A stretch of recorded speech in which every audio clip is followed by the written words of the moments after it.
This is Jocko Podcast number 269 with Echo Charles and me, Jocko Willink. Good evening, Echo. Good evening. And also joining us tonight is Dave Burke. Good evening, Dave. Good evening. The last podcast with Leif, we covered the first part of this Marine Corps manual, which I don't even know if it's not really a manual. It's like somebody made this. It's called The Squad Leader Makes a Difference. And I know who made it, actually. Lieutenant M.M. Abalde and Lieutenant A.M. Otero. They made it at the Marine Corps Warfighting Lab in August of 1998. And we're going to push through the last few pages of this book that we didn't cover last time, but then we're going to dive deeper into the last example, which I actually moved to the end. And if you've ever wondered where these podcasts come from, where my mind is going, or if you've ever wondered how I'm thinking through these things, this is an opportunity to follow me down a path of discovery, to learn more about leadership, to learn more about human nature and about war and about history and about fear and about sorrow and about life and about death. It's an interesting ride. And it all starts by picking up where we left off with this manual, The Squad Leader Makes a Difference. The subtitle is Readings on Combat at the Squad Level. This book is a book that by its very nature simultaneously establishes and then reinforces a culture of maneuver warfare. It enforces that, it establishes it. It is decentralized command. It's literally a book about the frontline leaders making a difference and stepping up and leading. So here we go. We're going to go back to the book right now.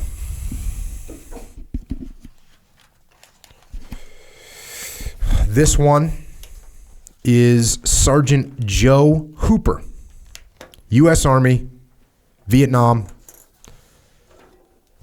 1968.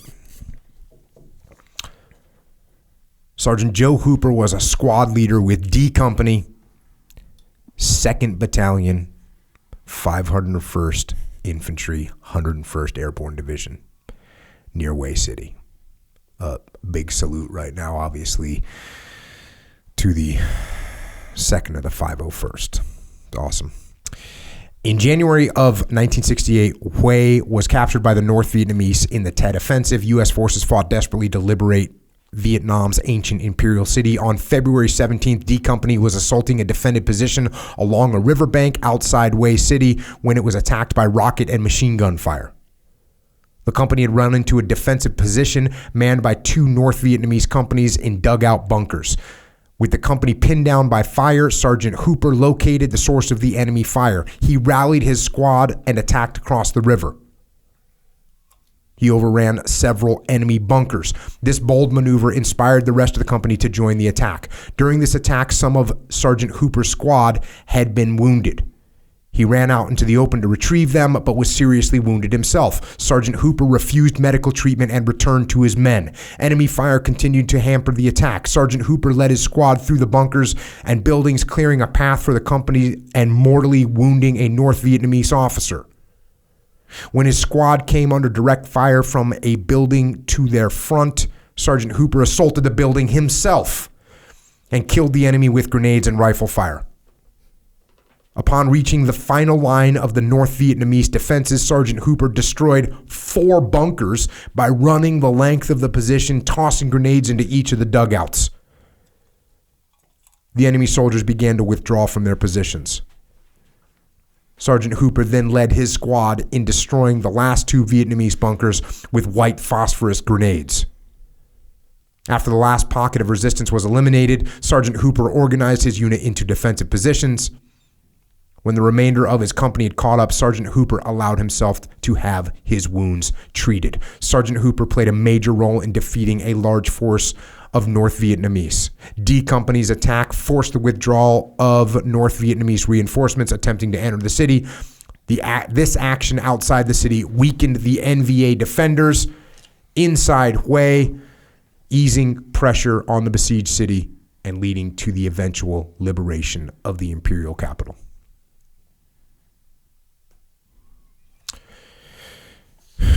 And oddly enough, it doesn't talk about him receiving the Medal of Honor or anything after he's charging bunkers by himself. It's just, who? I guess that's just what we're doing.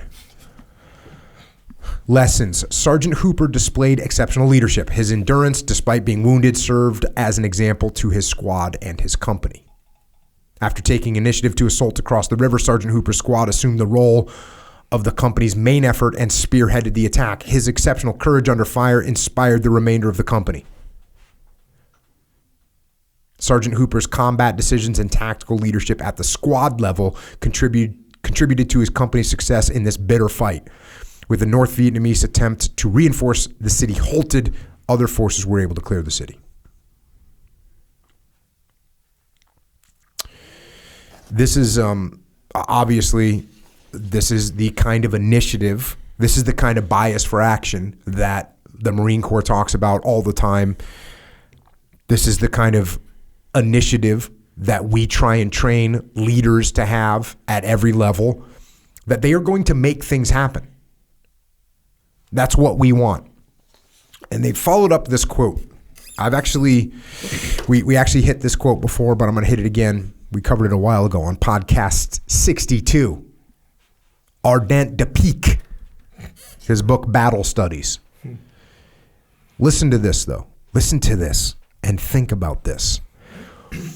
4 brave men who do not know each other will not dare to attack a lion. 4 less brave men, but knowing each other well, sure of their reliability and consequently of mutual aid, will attack resolutely.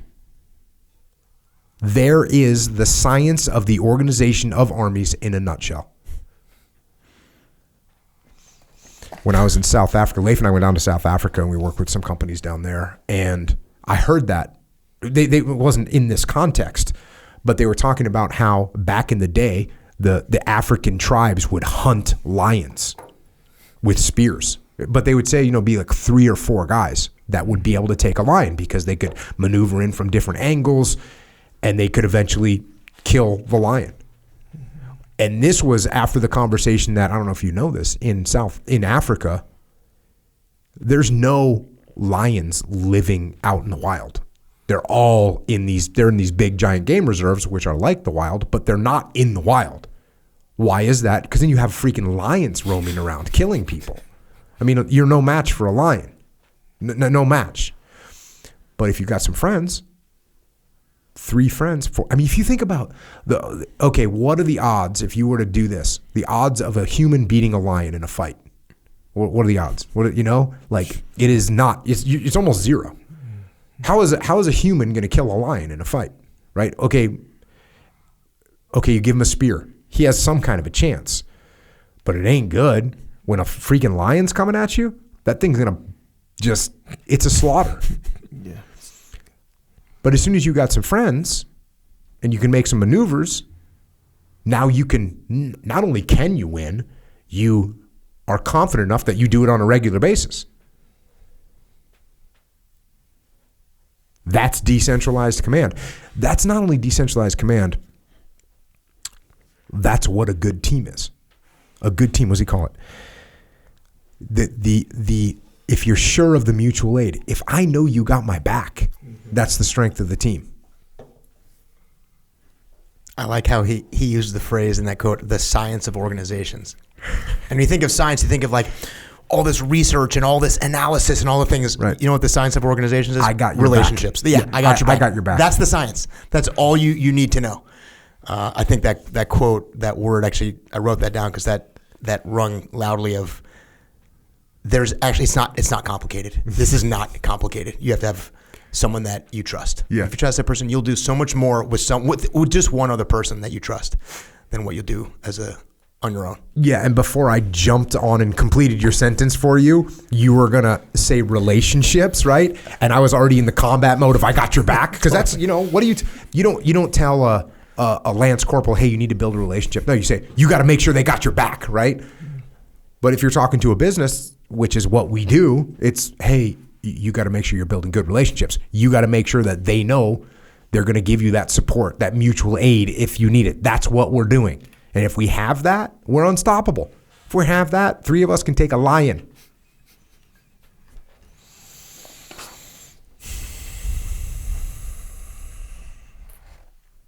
Corporal Gregory. Corporal Gregory was a squad leader. This is Vietnam, 1971, U.S. Marine Corps. Corporal Gregory was a squad leader assigned to the 1st Combined Unit Pacification Platoon, 3rd Battalion, 1st Marines. The unit was the northernmost Marine unit in Vietnam.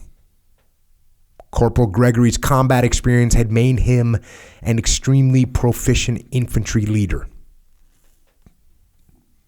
He placed strong emphasis on training in the field. Where? Wait, back in the rear where they had plenty of time to train? No, in the field. He placed strong emphasis on training in the field. He took every chance to conduct opportunity training with his Marines. There were numerous duties required of Corporal Gregory's squad. Each day, Corporal Gregory assembled the squad and instructed them in a single practical infantry skill.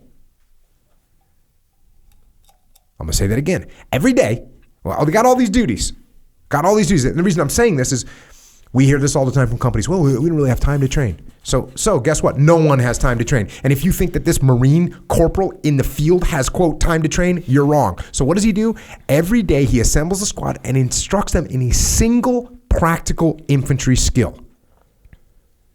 How long does that take? 10 minutes? 5 minutes? 7 minutes? While in a patrol base, Corporal Gregory instructed his men in such skills as helicopter medevacs, close air support, and call for fire. Corporal Gregory required that his squad members continue their professional development. Every day after returning from patrols, Corporal Gregory's squad would work on their Marine Corps Institute correspondence courses. PFC Kirby, a member of Corporal Gregory's squad, finished the Marine Corps NCO MCI in the field in Vietnam.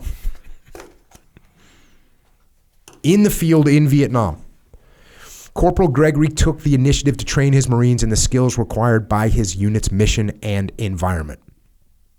His training exceeded the basic requirements established by the Marine Corps and created a squad that was particularly well prepared for combat. The corporal used scenario-based training to run his men through multiple repetitions of probable combat situations. He made sure that each Marine in his squad understood their commander's intent, their role in the mission, and how each man affected the outcome of events during battle. Corporal Gregory is freaking squared away. And by the way, everything that I'm saying right now, apply it to what you're doing in your company, in your business. Think of how much you could do to help, how much you could do to train your people. Not because you've got 2 weeks allocated to train your personnel, but because you got 20 minutes to review with them how this product works or how this piece of equipment functions or what to do in an emergency situation or how to handle a client.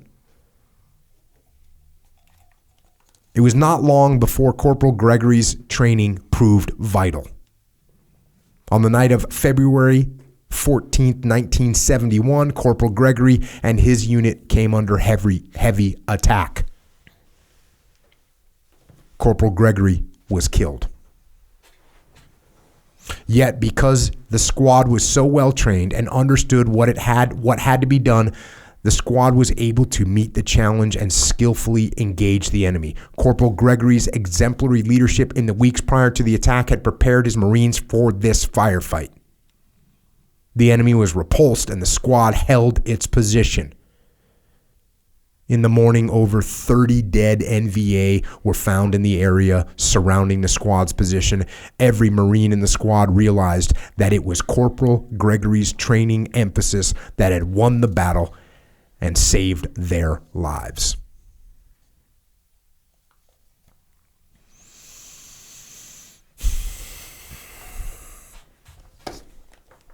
Lessons. Corporal Gregory displayed outstanding initiative in training his Marines. He assumed the responsibility for preparing his Marines for the demands of combat.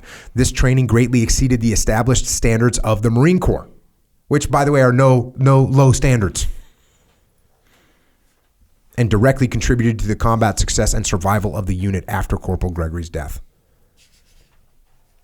Corporal Gregory, and by the way, if they ended up with 30 dead NVA, over 30 dead NVA, that was a big force that attacked his unit. Corporal Gregory used whatever time was available to instruct his Marines and hone their professional skills.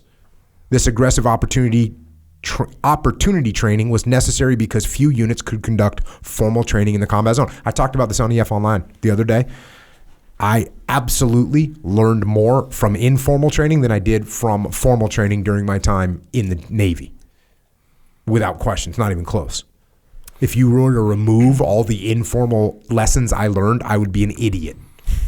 Do you find that the formal training is like kind of sorts itself out to be more valuable early on? Explain. So like, you know how you have like basic training, right? That's where you learn like all the formal protocols where everyone has to essentially do the same thing under very similar circumstances. Okay. And then the informal training seems to, and I'm totally just thinking about jiu-jitsu right now, and at work, I guess, where when you get informal training, that's when you're trained up on all the basics. It's kind of like college in a way. You know how you have like all these prerequisites, like, hey, you guys all got to know this, and know it good. And then later on, then maybe we'll send you out to a specific company or whatever to learn kind of what they do. And then you can start to apply these things in specific situations. I think the example to use would be, let's say you went to some kind of a technical school, like being a doctor, being a mechanic, being a air conditioning repairman. You're going to learn some technical stuff in the classroom, but when do you really get good? It's doing the job. It's when someone pulls you aside and says, "Oh yeah, when you see this, here's the problem." Right. When you go here, here's what you need to do. When you see this symptom from a patient, here's what's actually happening. It's all that informal training that, and maybe I'm wrong about doctors because I don't know what medical school is like, but I can only imagine that you get a heck of a lot better by once you're in the field and you're doing surgeries and someone says, "Hey, here's a better way to, here's the technique you need to use there." Here's, something like that. Yeah. I was, it's like, how I think it was a book you were reading a long time ago where they'd have a name. Shoot, it might have been one of our guests. I don't know, but they'd have a name for the people who don't do. Yeah, I think it was in the Army where they don't do it. They just do all the theory, and they called them something like nerds or something. Pogues? Like I don't know. Anyway, but yeah, there's the people who know, and they know what to do and what the protocols are in a vacuum. Yeah. But once you start, when you get out there in the field, in the real world kind of thing, that's where that informal, like, no, this isn't by the book over here. You got to watch out for this because of it, And there's also a difference between just learning from experience, which is, hey, I did this operation, here's some mistakes that I made, and that's just experience. Classroom is classroom. I'm talking about in between where someone's pulling you aside and say, "Hey, Jonko, when you start to see this develop, that's not a good call. Here's a call that would be better to make, and here's why." It's not formal training. It's my platoon chief telling me something. It's my LPO, my leading petty officer saying, hey, new guy, here's what you need to do when you see that unfolding. And you go, "Okay, roger that." It's not formal training, but that's where you learn. And it's not just experience either. Experience alone would take you way longer than informal training. Like how many times, jiu-jitsu example, here you learn the arm lock, now we're rolling. And you try and arm lock me, and I say, "Hey, Echo, if you don't squeeze your knees together, it's real easy to get out. Here, give me your arm, boom. Oh yeah, you feel that? Try and pull your arm out. Oh, I can't. Oh, okay, yeah. That's because I'm squeezing my knees. Okay. Look, the instructor said squeeze your knees. Yeah. But you need that informal assessment of your actual situation to realize, oh, I see what I need to do. Yeah, exactly right. That's exactly what I was thinking too. The jiu-jitsu. What was you have to get informal training once you're done with the rag. Yeah. I think just how you described it, you talked about like being on site or being in the field or doing it like that. You talked about even just the air conditioner repairman and what that looks like. The way you described what life would be like if all we ever did was formal training, you'd have no context for anything. You wouldn't even know how it applies. So I think that's true in certainly in my case and in aviation. I don't think it's any different. Like everything is taught by the book. Everything is formal training in the beginning. It's all these things. And the minute you get in the airplane and get up in the sky and you are feeling things in a different way, it's really hard to apply them because you learned it on the ground. And the context of the informal, hey, listen, look, do you see that? Yeah. That's what it means in the book when it says this. That's what it looks like. And you go, oh man, I would never be able to understand that from reading it in a book. They have to you have to get a translation. Yeah, you do. Translation. You have to be able to see and feel it and that will not happen in formal training. It's important to realize if you have some experience and you have people that are on your team, the amount of knowledge that you can transfer to them is so valuable. And the reason I'm pointing this out is because a lot of times you forget that, right? You think you've been doing this for a long time. You don't think it's a big deal. Hey, this is just what you do. You forget that you've learned all this. But taking that and saying, hey, pal, come over here. Let me show you something. Let me show you how this works. Let me show you a better way to do that. Let me show you a little trick. It's very powerful. Not to mention when you invest in people like that for 10 minutes. For 10 minutes, you're helping them and you're building that relationship, which is what this whole thing is that we're talking about. Yeah. And I wrote down while you were talking telling that story of that corporal is I just wrote down, I always take notes. That's all I do in this podcast. I just take notes and I take these things home and I write them down and I keep them. And I find places where they apply. And as you know, they apply everywhere. And this idea of this guy training his people is actually the best thing he can do to take care of them. It's the best thing he can do. It's the best thing any leader can do to help them.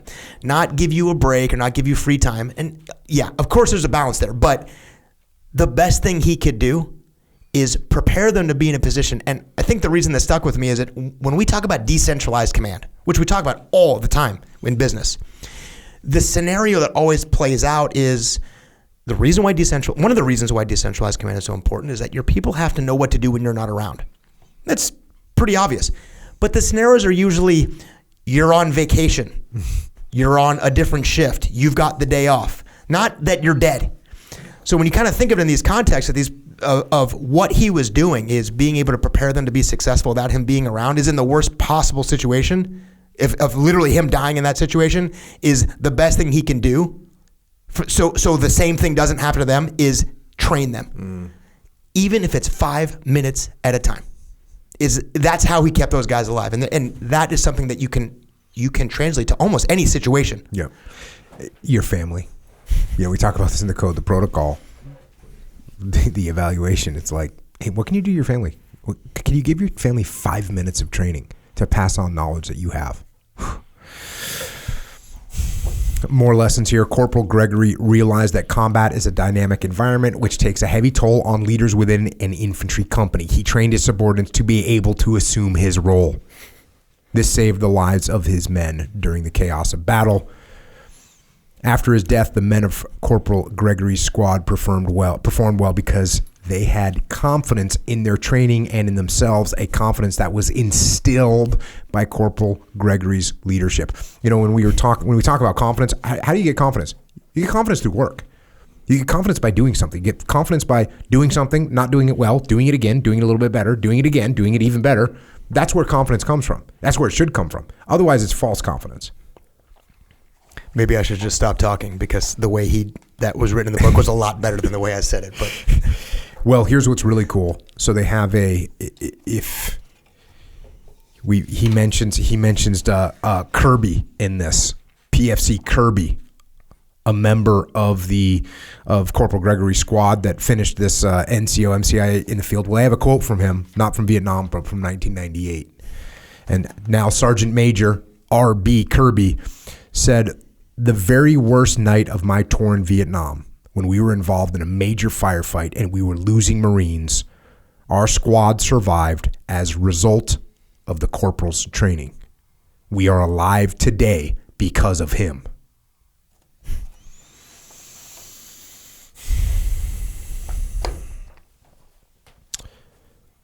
Next one, Corporal Aballs, British Army, Falklands, 1982.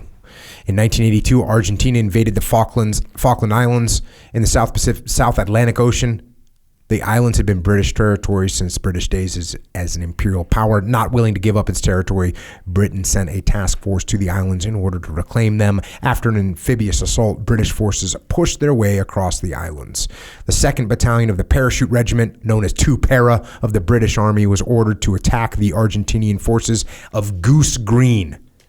It was to be the first pitched battle between British and Argentinian forces. The land bridge between Goose Green and the town of Darwin was the only way for forces to move between East Falkland Island and Lafonia Island. If 2 Para could not break through to Goose Green, the British would have to spend valuable time mounting another amphibious assault of the Falkland Islands. Corporal Abals was a section leader, equivalent to a squad leader, in A Company, 2 Para. A Company's mission was to attack along the battalion's eastern flank and assault the town of Darwin. On the night of 27 May 1982, 2 Para attacked Goose Green. The Argentinians were well prepared for the attack, and the paratroopers could advance only yards at a time. As the sun rose, the battalion was left in a precarious position. 2 Para was stalled, pinned down in the open by Argentinian mortar and machine gun fire. A Company was trapped in a crossfire between the Argentinians on Goose Green and those in Darwin. This is a nightmare scenario. You're in a crossfire, receiving both mortar and machine gun fire.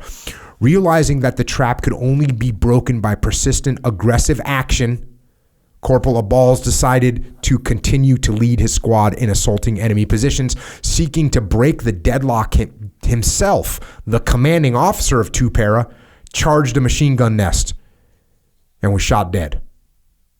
The commander of A Company kept the event quiet, not wanting to demoralize the troops, whose predicament seemed to worsen at this critical point in the attack. At that moment, Corporal Abals led an assault upon an Argentinian position. He decided to fire a 66mm shoulder-launched anti-tank rocket into the bunker. The penetration of this rocket caused such a magnificent explosion, which was followed by silence. The first flags of surrender then began to surface from the Argentinian positions. The Argentinians had been demoralized by the utter destruction of this single bunker and the ruthlessness of Corporal Abals' resolve. This allowed A Company to turn its full attention toward Goose Green. Momentum gathered behind the British attack. In the next 24 hours, 2 Para opened the route to Lafonia Island. Corporal Abals' persistent aggressiveness had broken the will of the defenders. This action proved to be pivotal in A Company's attack. 2 Para's victory at Goose Green assured a British victory for the Falkland Campaign. Lessons. Corporal Abals' squad-level action effectively turned the tide of the battle at Goose Green. This is an example of how an aggressive tactical action can have effects out of all proportion to the size of the action. His command decisions fully supported both his company and battalion commander's intent.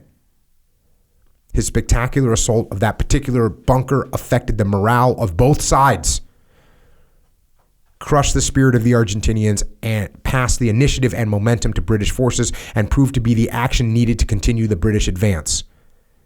After this action, Argentinian soldiers began to surrender rather than die in combat. One person, a corporal, makes one move, and it changes the tide of this battle. By the way, moments after his commanding officer was killed, heroically assaulting a machine gun nest. Corporal Abals' courage, leadership, and determination propelled him to persevere and achieve decisive results in extricating his unit from a desperate situation. When all else fails, perseverance prevails. And if you want more on the Falkland Islands, podcast 88, Excursion to Hell.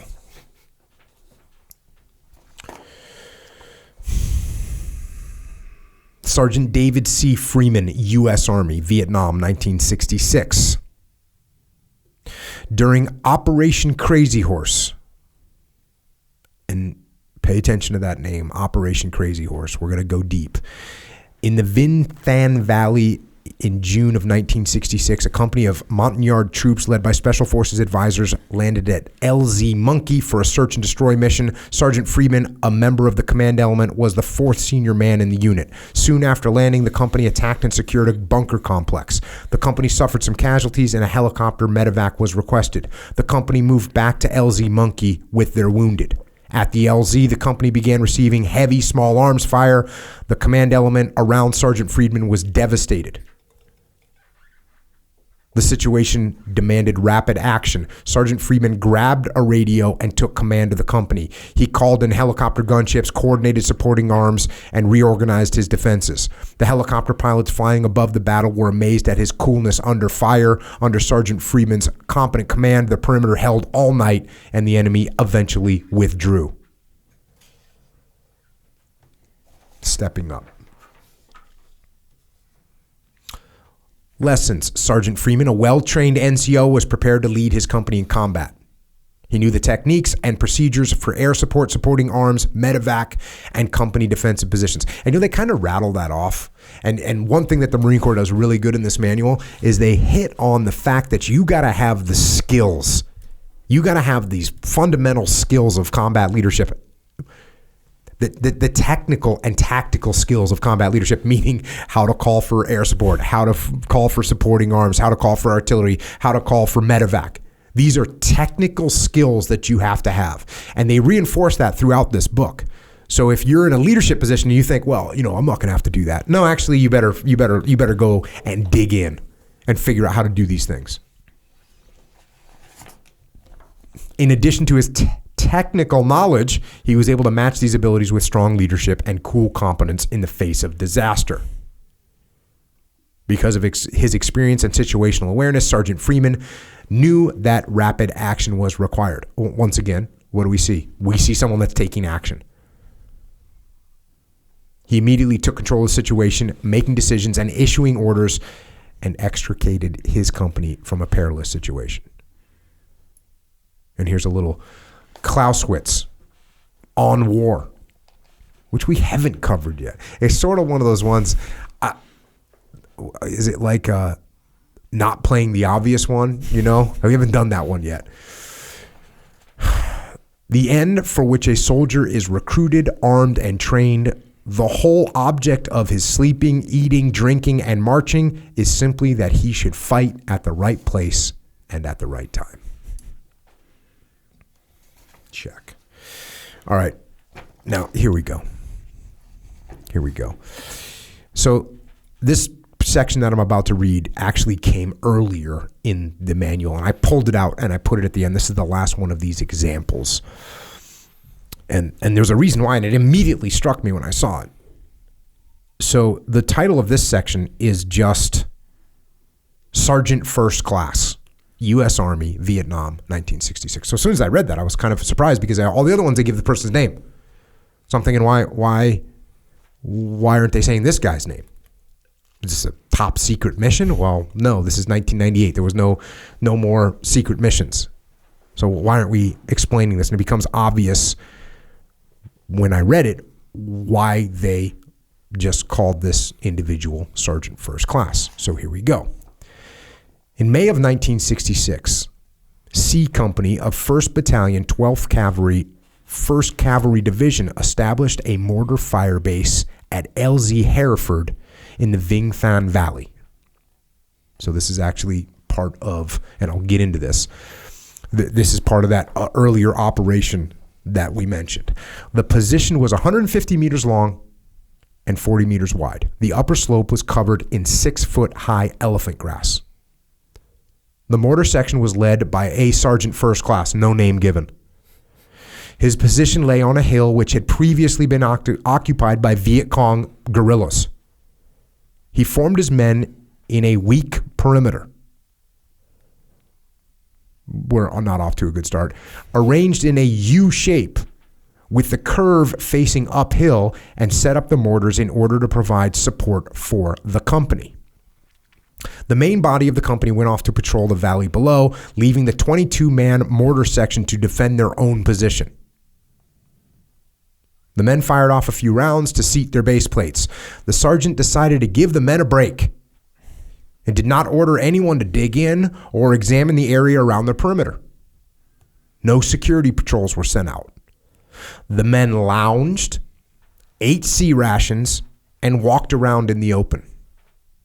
In the jungle heat, it seemed like a day at the beach. At 13:30, an enemy machine gun opened up at a range of 50 meters from the elephant grass uphill of the mortar position. A 200-man unit of VC had been waiting to ambush the Lax mortar unit. Machine gun fire was followed by rifle fire and grenade attacks. The rest of the company, which had gone down the hill on patrol, the rest of the company took 35 minutes to rush back to the devastated mortar position.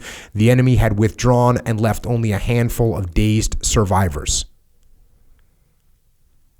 The failure of the sergeant to properly lead his unit, enforce basic security measures, or prepare for enemy contact led directly to disaster. With its support element eliminated, the company was not able to establish its patrol mission, which in turn negatively affected the battalion's mission in the Vinh Phan Valley. So I read that, and of course I think about, okay, what does this mean? And they hadn't given away any names, right? So they didn't give this guy's name, but they had given away a date, May of 1966. They'd given away the LZ Hereford.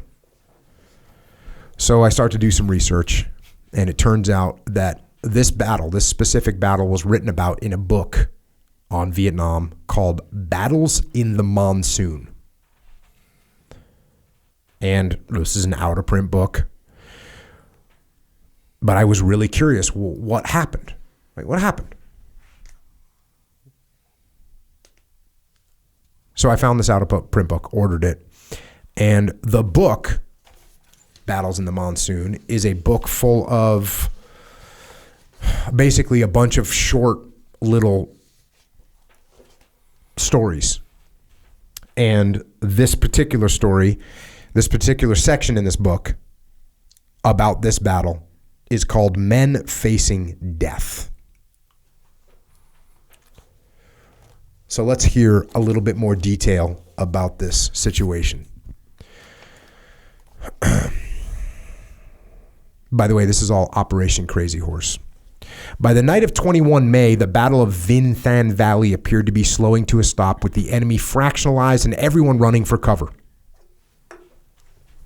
Landing zone Hereford, that well-worked over slope where the initial explosion had occurred, and I'm skipping to this specific. They give a little bit of background. This LZ Hereford had been used a bunch. It looked like one of the safest places in the fire zone. Such had been the consistency of armed traffic in and out of it. So this was a LZ that was getting used all the time.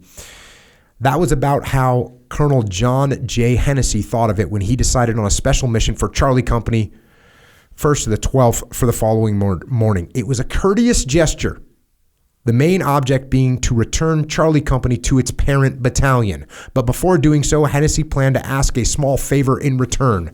The company, under Captain Don F. Warren, a taciturn Georgian who had been with his same unit since winning his gold bars in 1961. So this guy's been in the same unit for 5 straight years. He was on the perimeter on Hill 766, several ridges beyond Hereford. The airline distance was about 3,000 meters. Hennessy directed Warren to sweep back over the high ground to Hereford after sunup. Unworried about that passage, he was most concerned that Charlie Company should reconnoiter the lower slopes beyond the landing zone, which thus far no one had prowled. That task done, it could rejoin the battalion in the valley not far away. Hennessy had no reason to be suspicious. He was merely being cautious. The ground around Hereford had not been worked over carefully for several days. Captain Jack Cummings and Alpha Company were in perimeter on the landing zone at this same hour. They were not left wholly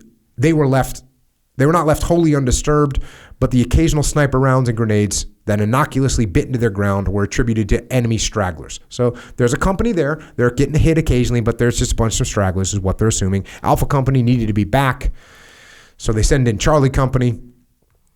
Word of that was afoot, and that reached Major Charles Seiler at Ankh shortly after Hennessy gave his order. The division's public information officer was entertaining a visitor and a weighing problem all his own. Belatedly drawn by the news that Operation Crazy Horse was racking up a score, war correspondent Sam Kasten, a 32-year-old senior editor of Look magazine, had just arrived in camp, pursuing a theme worthy of Hemingway. Kasten was the only correspondent drawn to the battle.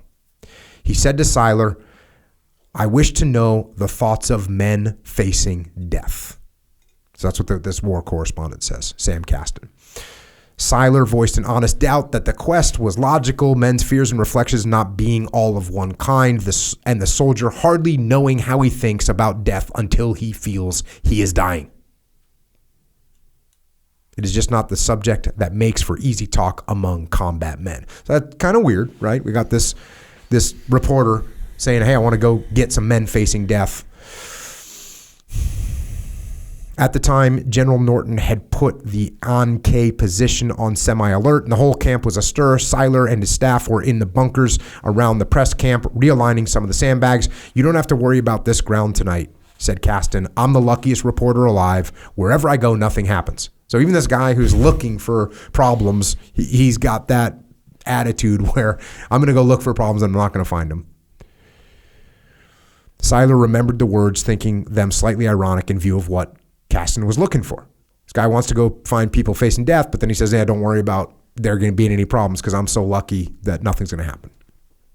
"There's a big hill not far from here where a lot of men have died in the last few days," he said. "Then I want to get up there first thing in the morning," said Kasten. "And by the way, I intend to follow the subject all the way through, see the coffins in which you place the bodies." "We put them in rubber bags," said Seiler grumly, hoping to close the conversation. But Kasten continued to fret about getting up to Hereford soon after dawn. Seiler broke off work to arrange for Kasten's certain departure. These were the circumstances which resulted in Kasten being delivered to Hereford by the same helicopter that carried ammunition, coffee, and a hot breakfast to Cummings and Alpha Company. His first hours were unrewarding, that the unit was too busy stacking supply equipment for an early getaway to talk with Kasten about death. Besides, the morning was disarmingly fair and quiet. Warren and Charlie Company, meanwhile, were beating their way along the ridge. On the way back from Hill 766, having broken camp at 1000, a fairly wide trail runs from the top of the scarp for the entire distance. So, fast forward a little bit. Alpha Company was lifted from LZ Hereford when Charlie Company arrived at high noon. Kasten stayed.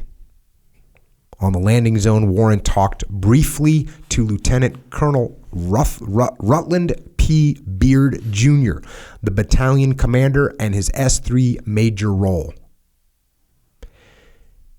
It was arranged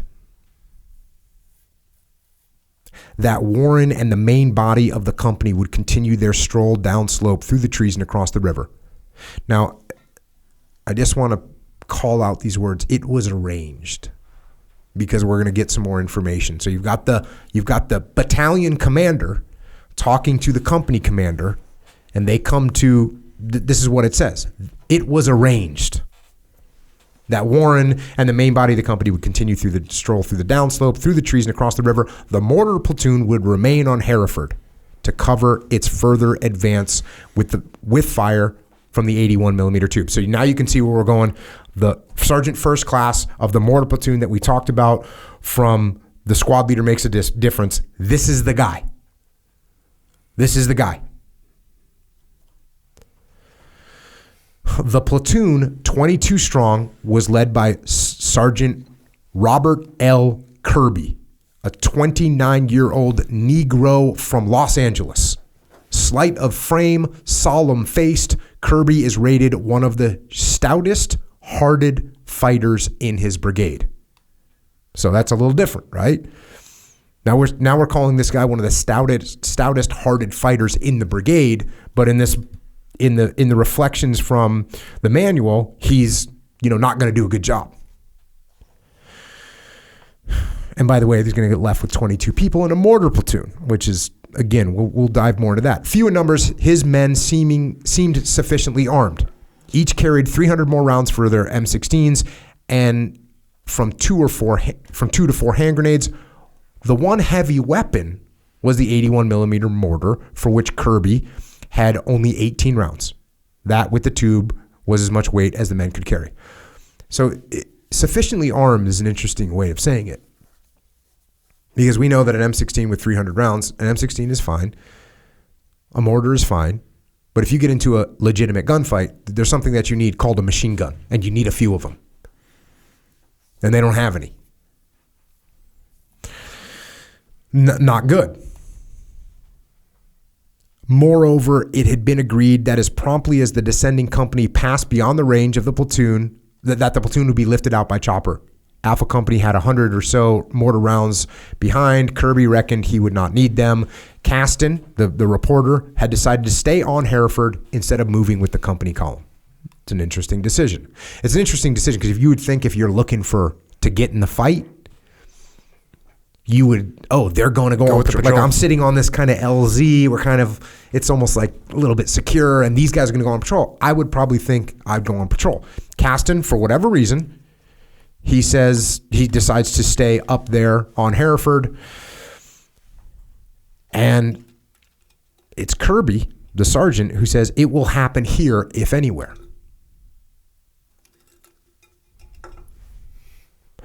That's Caston that says to Kirby, it will happen here, if anywhere. Like, we're going to get in combat. And Kirby says, about that, you're dead wrong.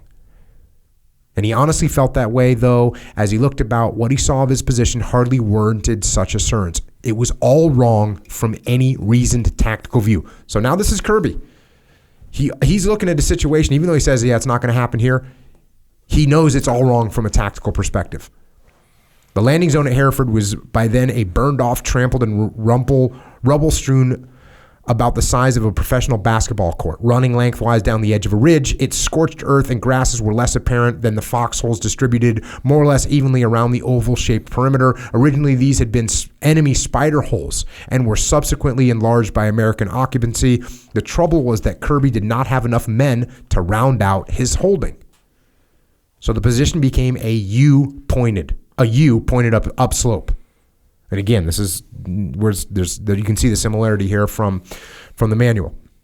The uphill open end fronting toward the high ground was not covered by weapons present since the platoon was sighting its pieces downslope, the company having gone that way and weapons platoon. So they have a U shape and they're like, well, the platoon went that way, so we don't really need to have much there.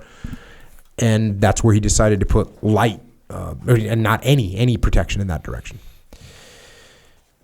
In neither direction was the prospect of a fight, was the prospect good if a fight was to be forthcoming.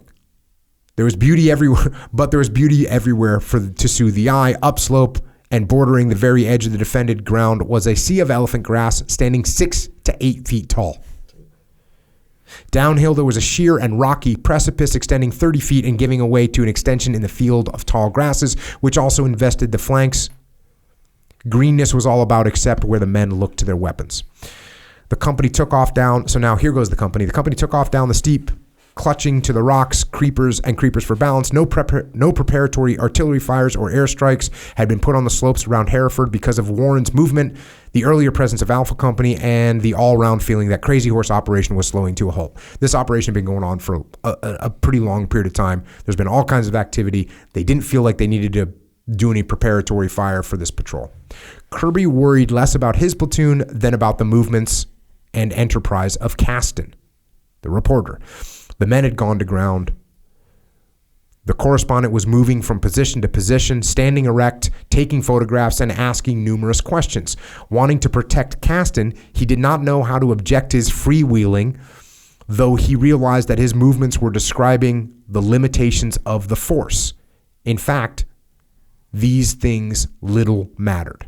Caston was enjoying himself hugely. He asked Kirby, how do you feel about these things? Kirby answered, if you think you're going to get a story out of this platoon, you're wrong. Nothing will happen here.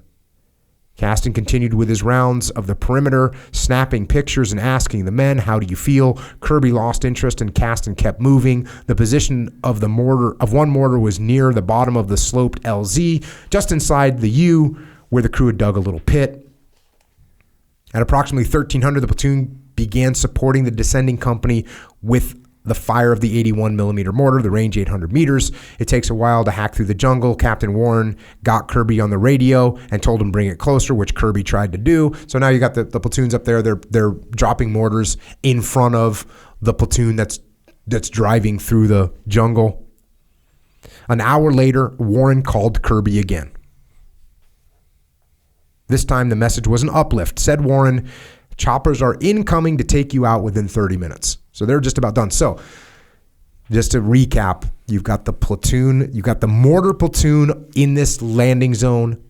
You've got the rest of the company pushed down the hill, and they're just on a patrol. And eventually they're so far away that there's no point in the mortar platoon being up there anymore. So now helicopters are going to come, grab them, and take them out.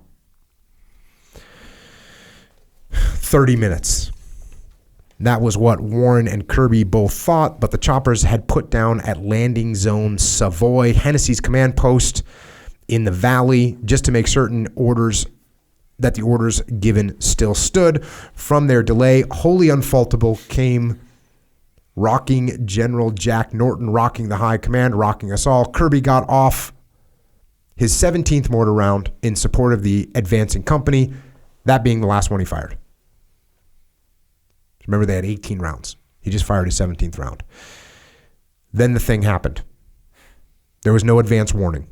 Sergeant Lewis Buckley and PFC Wade Taste were still collecting the company water cans and other materiel for the flight, moving carelessly in the open, even as was Correspondent Caston. The other men, including Kirby, stayed put in their foxholes. That they did so was less a sign of their alertness than of their forthcoming operational routine. Once lodged in position, they had not moved to scout its surroundings. The long trek via the jungle trail had them half bushed. So they're tired.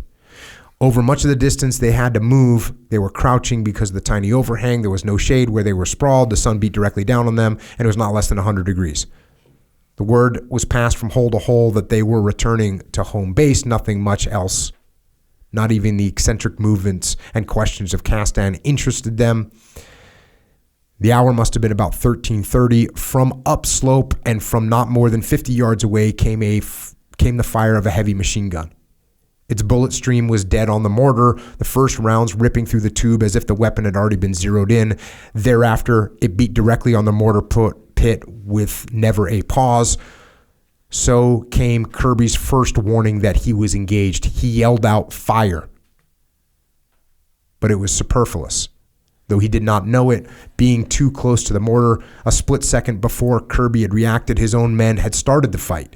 On the left of the inverted U, it would have been the right flank had these men been facing uphill whence the fire was. Specs 4, Paul J. Harrison and Charles Stuckey had seen 3 enemy skirmishers moving in through the elephant grass, not 5 meters beyond their foxholes. Their M16 fire signaled the detection of movement, to which the enemy machine gun instantly responded. As swiftly as those 3 weapons spoke from the elephant grass on 3 sides of the perimeter rifle, fire cracked, and Kirby sensed that his position was almost totally enveloped. So he gets the feeling that we're surrounded.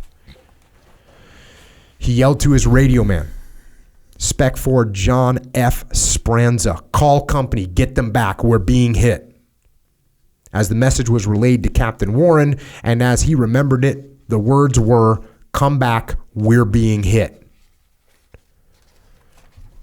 Though the main body moving through the jungle was too far down the slope to get the sounds of the fight, Warren had his moment of agonized shock. And that's an interesting tidbit. A moment of agonized shock. Almost as if he may have expected that this would happen. He knew Kirby as a thoroughly brave soldier. And this is the unnamed person from the manual. Too steady, too seasoned to be stampeded by a little random fire. When he called for help, the thing had to be fully desperate. The confidence between the white captain from Georgia and the Negro sergeant from California was complete. So these guys had trust. Wasting not an instant, Warren called back on the radio to Lieutenant Robert McClellan of 1st Platoon, bringing up the rear of the far stretch column. Get your ass back up that hill. All hands reversed and started scrambling upward. Men clutching at rocks, tearing their palms on thorned vines, sliding, falling, and panting in desperate effort to race up the steep. All did not fully understand the reason why. There was no attempt to observe security, and had they been, without knowing, moving into an ambush, the disaster that too soon followed could have been even greater. Far above them on the slope of Hereford, men who still moved crouched below to escape the sheet of fire beating from all sides. Most of Kirby's men had died in the first 10 minutes, though he did not know that yet. The return fire from his people grew steadily fainter. Sergeant Isaac Johnson, a 27-year-old Negro, had been sitting with a clapboard at the mortar pit when the fight began. He heard someone yell, "They're coming out of the woods."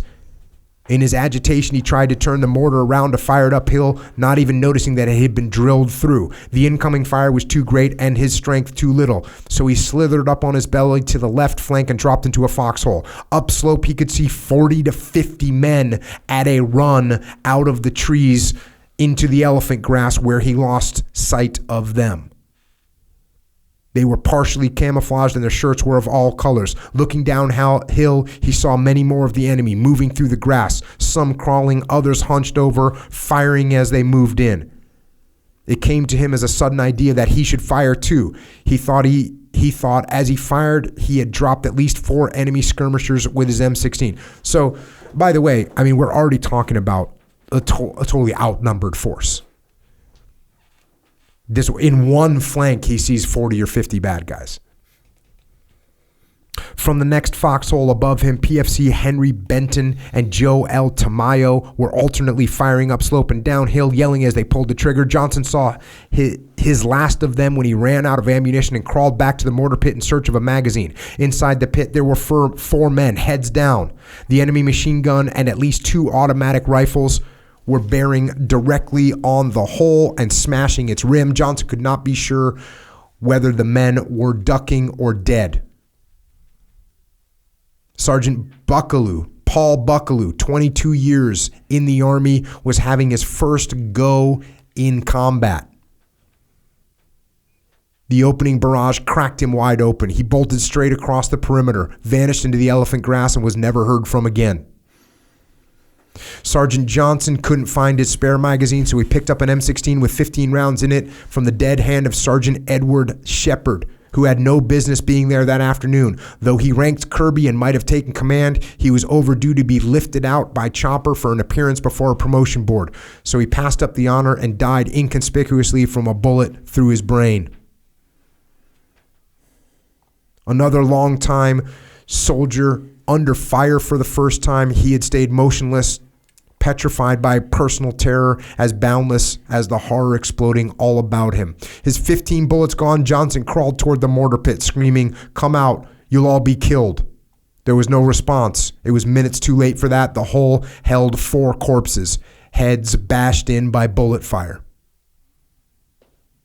In the nearby hole with Kirby was another bloody welter, a rocket, the Russian-made P-40, a round of so slow of motion that the eye easily follows the trajectory, came arcing in dead center of the mark. Kirby saw it in flight and yelled, "Watch out!" So did his foxhole mates, Spec 4 Austin L. Drummond and David S. Crocker, who cried warning in the same split second. Before any man could move, the rocket exploded just to the left of the hole. Crocker died instantly from a shard that crushed in his skull. Drummond took heavy fragments in the left arm and left leg.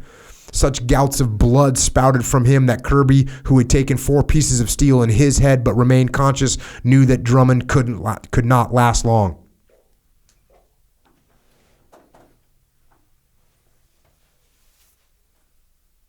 In physical torment, Drummond tried to rise. Kirby pulled at him.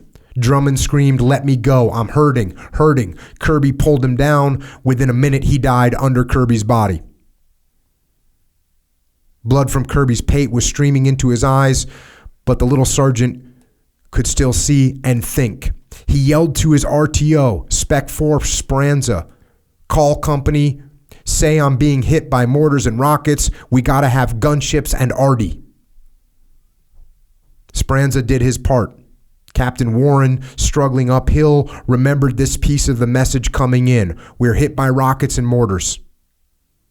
Later he could not recall that Speranza had also asked for gunfire and air artillery. But anyhow, he relayed that message to the command capsule at LZ Savoy, and Speranza got the word back from him, it's on the way. Those were his final words. Right then, communication between the company and platoon ended. Both radios worked. The mass of the ridge nose intervened. And what they mean by that is these FM radios that they're using, they work when you can see them. So they work a line of sight, what we call line of sight. But if there's a ridge line in between you, then they don't work. So whatever the terrain was, they kind of dipped down the terrain and all of a sudden they lost communications. At that moment, the front men in Warren's column were halfway back to Hereford. The break-off doubled Warren's anxiety, though he was already doing everything possible. He had asked that artillery be placed on the slopes alongside the perimeter, not on Hereford itself, for Kirby had passed on nothing about casualties, and Warren was still thinking of 22 live men holding the contested ground. The double-time climb had begun to slow from sheer exhaustion. Men stumbled, dropped in their tracks, were pulled to their feet by their mates, and reeled upwards again. Warren realized now that if he continued the pressure, the company would reach the scene of the fight dead beat. About that, he no longer gave a damn. Yeah, passing information on the radio is so freaking important and so hard. But if you always think that you're trying to paint a picture for the person on the other end, you've got to think that way. They don't know what's happening. And, you know, if you've got casualties and if you can give any additional information. Now, look, I mean, obviously these guys are in such a horrible way, but that's what's happening. That's what's happening. He doesn't know that anyone's been wounded. He doesn't know that anyone's been killed. He thinks that they're in that position, and he's saying, "Hey, start to put artillery on the outskirts of the LZ."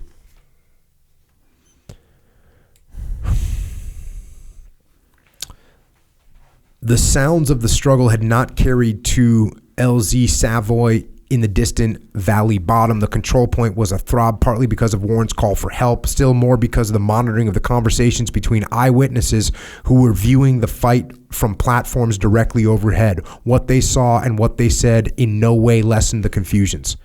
Colonel Beard. So this is the interesting thing about Vietnam is that a lot of times there would be aircraft because they had air superiority for the most part.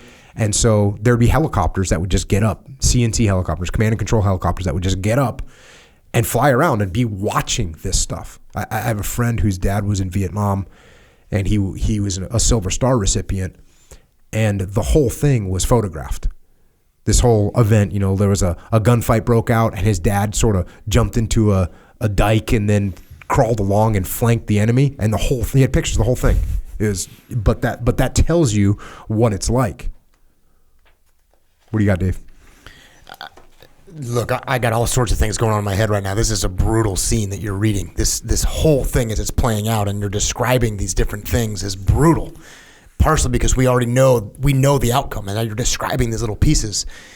But when you're talking about the inability for and I think it's the company commander that's kind of Warren's trying to visualize what's going on with Kirby and his platoon. When you as a leader get something in your head, when you kind of create what you think is the outcome, when you get comfortable with what you think you know the outcome or the situation is, and you sort of solidify that, it's really hard to change that. So if I picture this guy leaving, and there's just complacency slipped into all these comments that you've read through, these little pieces of complacency of, yeah, it's not going to happen. Yeah, I know what's going on. This is my best guy. Or all those little pieces are helping this guy, Warren, solidify in his mind what he thinks is going on. And it's impossible for him, and the part that I'm connecting to in my mind is how hard that is for him to visualize things are nowhere near what you think they are. And he can't get it in his head that this whole thing has been wiped out. His best guy's getting overrun. And when you, in your own mind, predetermine the way the outcome is going to be, it makes you so much less flexible and adaptable and incapable of maneuvering the way you need to. And, it's all in retrospect. I'm just thinking to myself, don't presume how this is going to go. Yeah. It's one of the worst things you can do. And you can almost hear this guy's brain struggling, trying to accept what's going on. So it's interesting that you bring that up. And as we start to hear more sides of this story,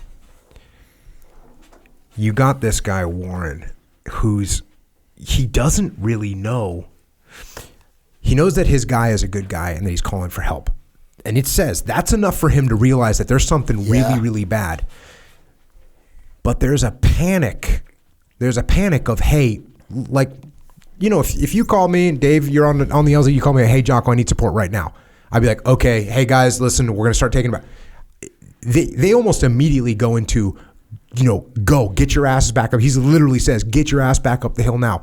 So there's a level of, let's say, urgency that he gets to almost immediately. And as we peel this onion back, you're going to see that you're right. But the picture that he's painted is what's happening. He knew something was going to go wrong.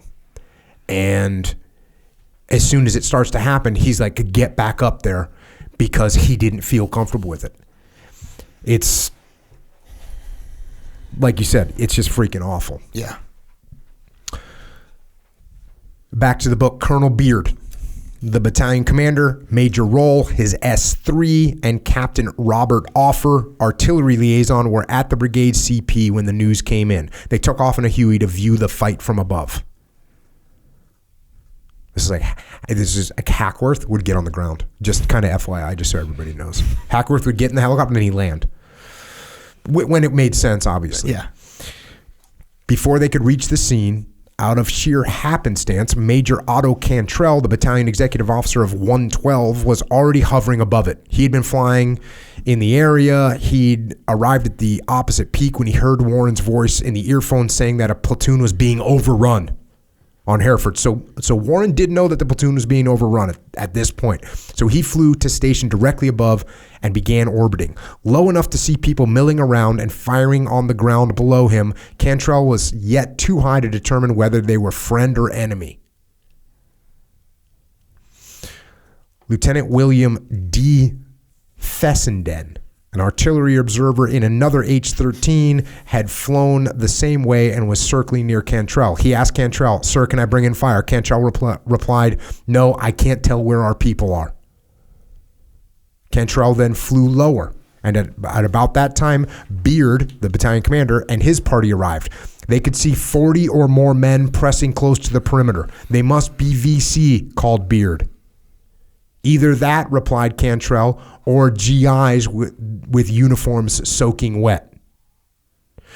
So this is I know it seems crazy to think that you couldn't tell the difference between, American soldiers and Viet Cong. I'll tell you, when you're in a helicopter and you're looking at things on the ground, it is not obvious. No. It's not obvious. And you don't need to be miles away. You can get 50, 60, 70 feet away and things get it's really hard to tell what's going on. I learned this. I was up at Fallon and we were calling in helicopters to pick us up. And I'm sitting there. I'm standing, the terrain in Fallon, Nevada there's no trees. It's just dirt. And we're standing there and the helicopter, I'm sitting there looking at the helicopter. It's like the wind is hitting me. That's how close it is. And they can't see me. Yeah.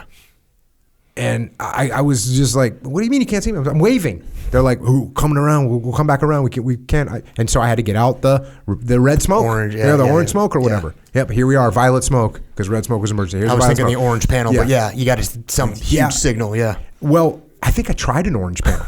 The orange panel, wasn't big enough. Yeah. So that's where these guys are at. Back to the book. His words merely aggravated doubts all around. Cantrell's trouble was that he simply could not make himself believe that one whole American platoon had been wiped out. Therein he was right. Now, this is where what you were talking about. You have this idea. How could a whole American platoon get wiped out? And it says in the book here, therein he was right. And it is right. Why? when we'll get to this later, this American platoon, the 22 guys is not a platoon, right? That's not a platoon. You think of a platoon, you think of multiple machine gunners, you think of 40 guys. Then he dropped to 100 feet for one swift pass. The phenomena of those few seconds doubled his perplexity. On the ridge crest above Hereford, he saw a company of men in dark suits marching to the fire. Shell fire was breaking into the landing zone. Cantrell had no way of knowing that these were enemy rocket rounds, not American rounds coming from other bases. The dark-suited men upslope he identified as enemy. He knew that camouflage rig, which from a distance made them to him look like so many turtles. But where were the Americans, if not on Hereford? Just then he heard a friendly voice on his FM radio. Please, please, you must hurry. It was Speranza getting off his last message, but Cantrell had no way of knowing that either. Beard, viewing from the same height, was for a moment equally in the dark. From the start of the fight, with good reason, Kirby had forgotten Caston, the correspondent. He remembered only when Caston slid into his position to ask, "When are we going to get the hell out of here?" Kirby didn't answer. Then Caston said, "I've got to have a weapon." And Kirby silently handed him his own .357 Magnum. Quiet now, he briefly fitted into the hole beside Kirby. He spoke only once to say, "Sergeant Shepard is dead." So now Caston, the reporter, is in the foxhole, and he's got a .357 Magnum. All curiosity about the thoughts of men facing death was gone from Caston. He had been eagerly questioning Shepard when the first shots were fired. That soldier's swift moral collapse and sudden death were his first shock contact with the realities which mocked his quest. While Caston's opening words to Kirby rankled, they also rang a bell. Almost anywhere seemed to be better than the exposed ground to which the survivors clutched, now under a dust pall kicked up by the grazing fire. The fight had been going somewhere between 20 and 25 minutes, and the fire was fastly becoming wholly one-sided. Next to Kirby's position, the enemy skirmishers crawling through the elephant grass were not more than 15 feet away. The fire buildup suggested they were bunching, probably for a rush. Kirby saw them fleetingly and vaguely, as through a haze. The flash of an arm, the bobbing of a head. Kirby got off 3 hand grenades in that direction as rapidly as he could throw. The explosion seemed to damp the close-up fire, but not for more than 60 seconds. In this moment of decision, Kirby did not doubt that the ring had been closed and that all the skirmishers waited on the lower slope amid the tall elephant grass between him and the company poised for the kill. So he's sitting there thinking, okay, we're surrounded. And I know the company's down the hill, but there's bad guys in between us. Still, he yelled out, "Let's make it." With that, he rolled out of his hole and down the slope. Caston jumped from the hole just ahead of him and was running upright and in the clear. PFC Bob Taste and Spec 4 AV Spikes from the foxhole above Kirby went past Kirby, one rolling, the other sprinting. Then Speranza dashed by him. As he rolled, Kirby thought he glimpsed Isaac Johnson off to his left firing 2 M16s. He was wrong about that. Johnson had heard someone, not quite echoing Kirby, shout, "Move down the hill." His own weapon was empty. He paused briefly to pick up another, only to find it in like condition. Kirby had seen him in that fleeting second when he clutched 2 useless pieces before throwing them both aside. Johnson's face was already a bloody mask from 3 superficial grenade wounds. Such was his tension, he neither heard the blast of the grenade nor knew that he had been hurt. Now in panic because he was unarmed, he made a running dive at the rocky embankment, getting him off Hereford Lower's side. Then he rolled on and on downslope till his body could take no more beating. In that spinning descent, he covered 150 meters of rock-strewn trail. When and where he stopped, a twisting V-shaped cleft in the ridgeback gave off to the left. Along this slit there trickled a stream no wider than the palm of Johnson's hand. He crawled into the bed of it 20 yards or so to where the jungle growth stopped him. Then he gathered bushes and vines down around him and lay with his face flat in the water. So he's hiding. Dove off a freaking cliff, fell down 150 meters, and now he's hiding in this little ravine. Not too far above him, the ordeal of the other few survivors continued to grow worse. Of this, Johnson felt and remembered nothing. Thought paralyzed by the grip of exhaustion, he had closed his mind to the sounds. Getting out separately, some running, others rolling, Kirby's men had stayed that way during the first few yards of flight through the short grass just off the LZ. Coming to the rocky steep, they began to converge toward the center, whence the trail ran downhill. It is always so with men against fire. Fear and herd instinct brings them together, which is the worst thing that can happen, since it just shapes up a broad target. Speranza was the first to get it as they approached the steep. Kirby still rolling, others crawling, Kasten standing.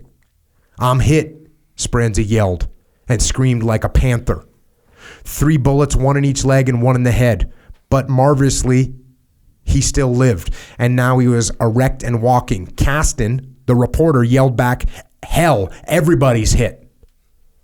That was news to the others. Kasten had taken a bullet in one arm and several grenade frags in the back, saying nothing. In his last moments, the correspondent had the courage of a lion. Here was a man, and they knew it. Spikes yelled, "I'm hit." It was a bullet through the right arm. They then moved 20 feet down the rock bank when Speranza yelled again, "Hold it up. They're in front of us." Expecting it would come, Kirby froze right where he was. Kasten kept moving in long strides, straight to the trail, which led downhill through the elephant grass. He had made up his mind, and Kirby did not bother to shout a warning. Standing clear on the trail was an enemy soldier, rifle aimed. Kirby heard a scream as Kasten went down.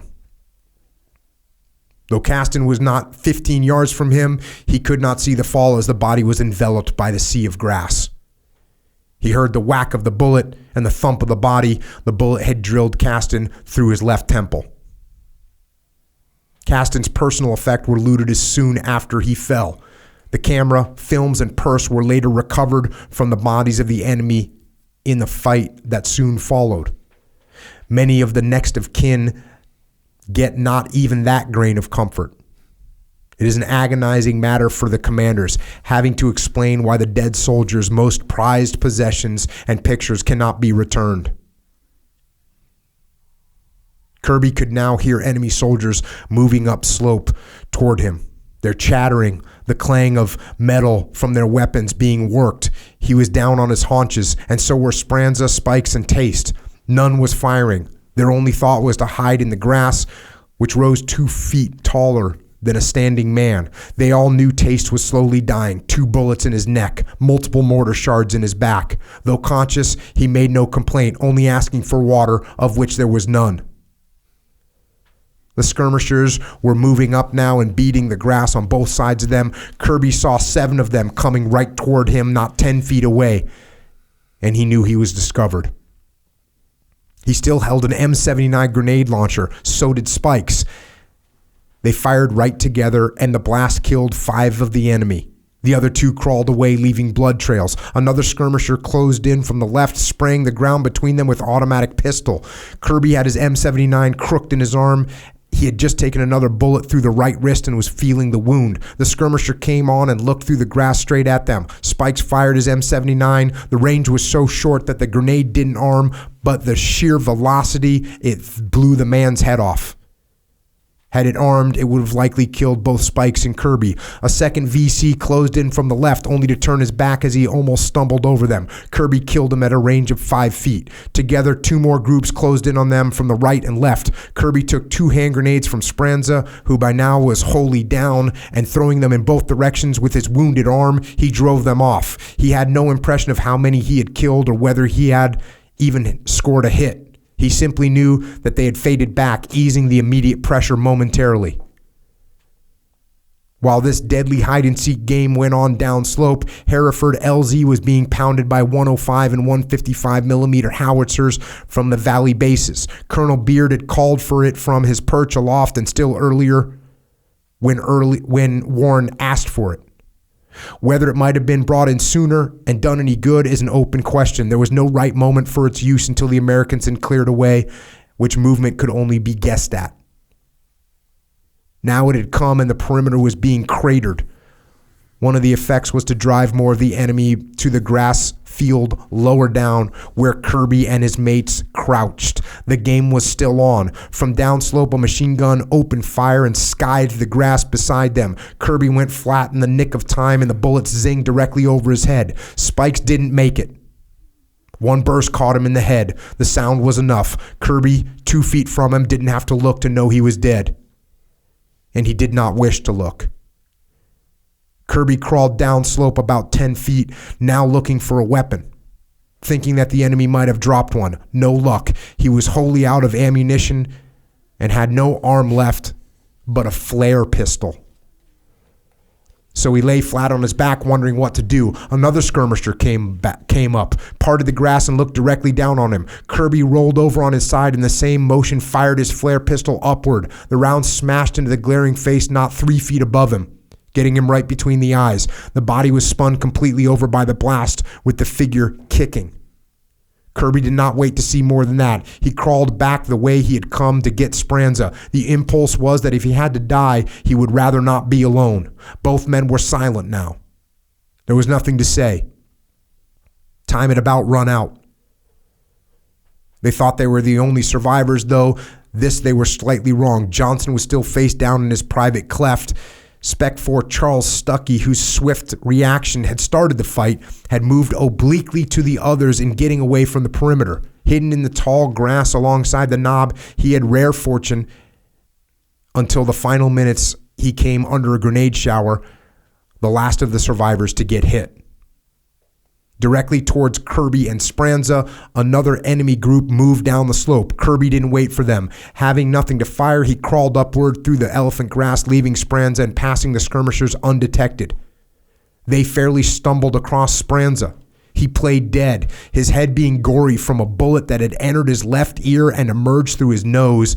It is less remarkable that the deception worked than that he stayed conscious and was capable of thought. They rolled him over, searched his pockets, took his wallet, knife, and cigarettes, and continued on. Having gone inert, Speranza stayed that way. Kirby had no sense of the barraging of Hereford, though the fire had been going on all of 10 minutes. Now, as he crawled upward, he at last heard the explosions and knew what they were.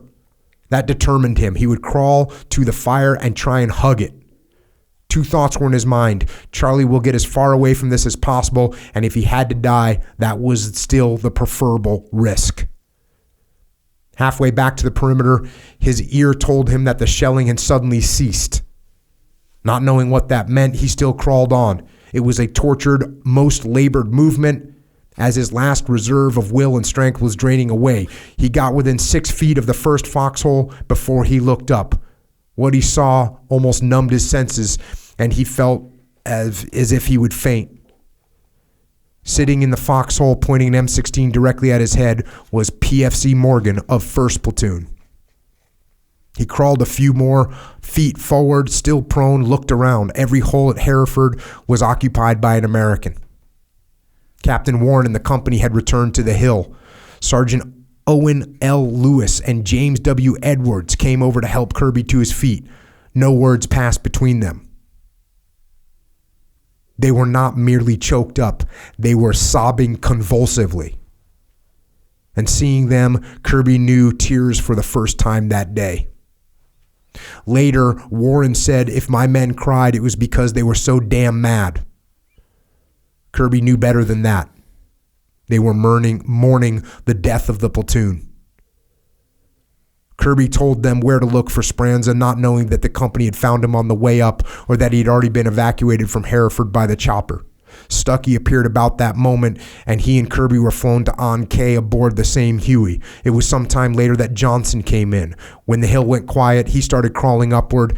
Coming to the tall grass, he saw his friend, Sergeant Wallace W. Hood, standing in the clear on the forward edge of Hereford, and that sight brought him to his feet. Days later, he was still in a state of shock. Kirby, taken to the hospital of his own choice, returned to the company duty. Within 10 days, still convalescent.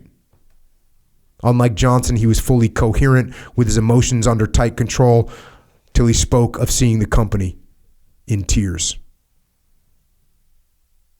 Warren and the company had made that frantic uphill climb to Hereford in exactly 35 minutes. The descent over the same trail had taken them an hour longer. If a record march, it was to little avail. They saw dead Americans in all but 6 foxholes and thought at first Speranza was the only survivor. The platoon weapons had been taken. Everybody had been stripped of personal effects. Warren deployed 2 of his platoons for a 600-yard sweep to the eastward along both flanks of the ridge. The hunt proved almost barren of result. Though blood trails were numerous and heavily marked, only 5 bodies were found, and they all too obviously had been felled by artillery. The fanatics must have hauled away a larger count of dead than was lost to the company. So in the end, they departed as they had come, more suddenly than mysteriously. How the trap had been sprung was easy enough to figure out in retrospect. This enemy force of about 200 was much too fresh to have followed in along Warren's wake as he came over the trail from Hill 766. The time interval was not long enough to have permitted ascent from lower levels toward which Warren had kept moving. If there had been an assembly and movement, still no sound had been detected. Last, the enemy's main weapons were sighted dead on target. Thus, the enemy force must have been there all the time, some yards off the trail and along the ridge sides as Warren's column had walked through. Had Warren stayed in full strength on Hereford, there might have been no fight. He carried out his orders. Of that came the most melancholy episode in Operation Crazy Horse.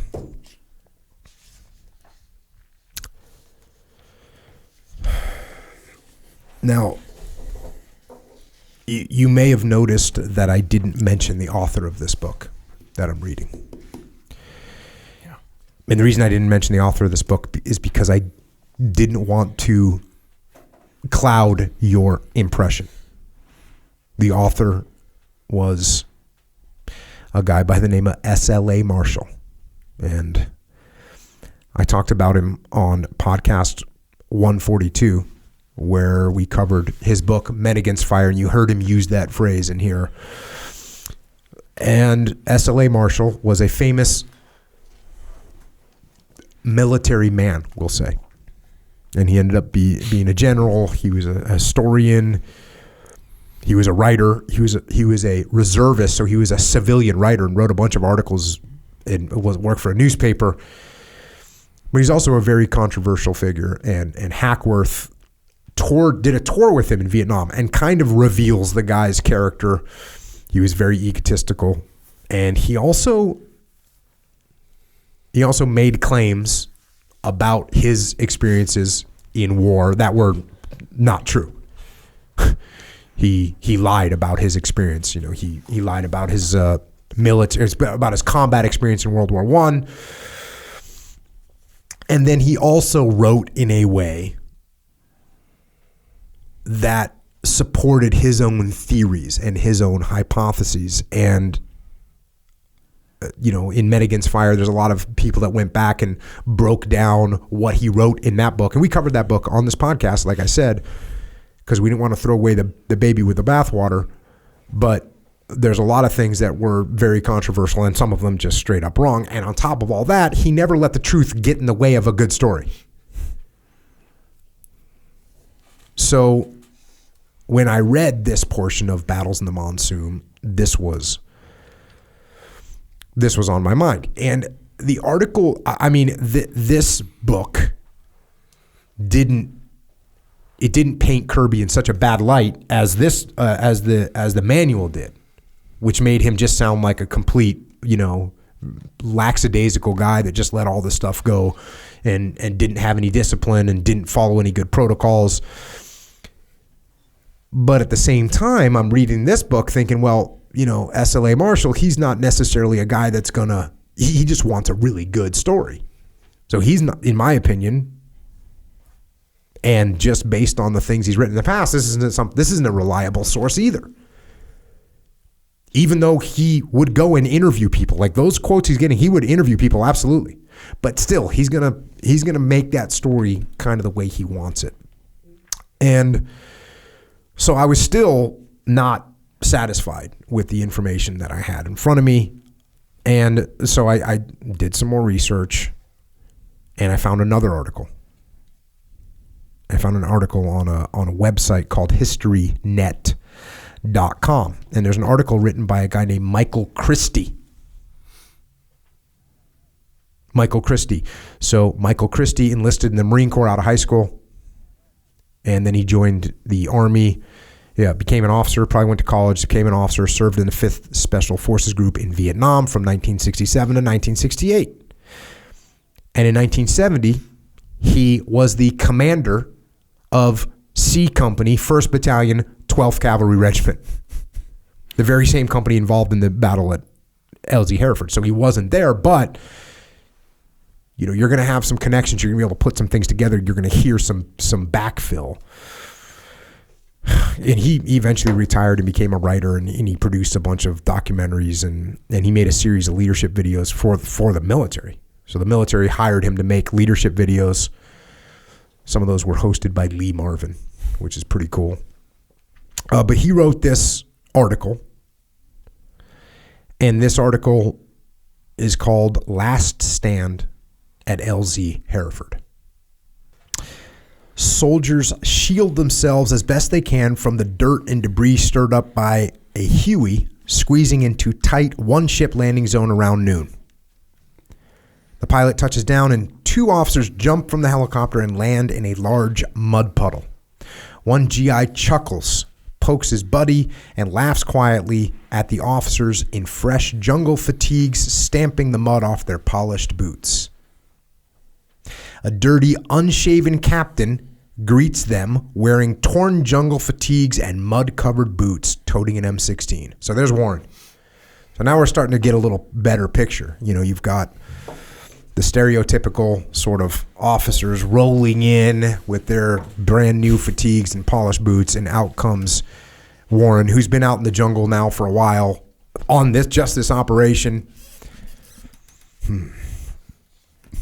The trio moves to the edge of the landing zone where towering elephant grass offers a bit of protection from the early afternoon sun. The major unfolds a map and the 3 begin discussing a mission. Within minutes, there is strong disagreement over the plan. Lieutenant Colonel Rutland Beard, commander of the 1st Battalion, 12th Cavalry, 1st Cavalry Division, and his operations officer, Major William Roll, are insisting that Captain Don Warren, Charlie Company commander, leave his 20-man mortar platoon alone on landing zone Hereford to provide fire support to Warren's company as it moves down the steep precipice toward the valley below. Warren is equally insistent on keeping at least one rifle squad behind to provide security. Sir, my mortar platoon is down to half strength because of malaria and has only M16s and a couple M79s. If I leave behind a rifle squad, they will have at least one machine gun for security. Beard tells Warren that the mortar platoon will be on the hill for less than an hour before it will be lifted out and taken to another LZ. Warren's eyes lock on Beard's. Anything can happen in hours, sir. Irritated at Warren's near insubordination, Beard warns, Captain, if you don't do as I order, you will be in more trouble than you can imagine. Is that understood? Warren hesitates a moment before answering tersely, yes, Colonel, will that be all, sir?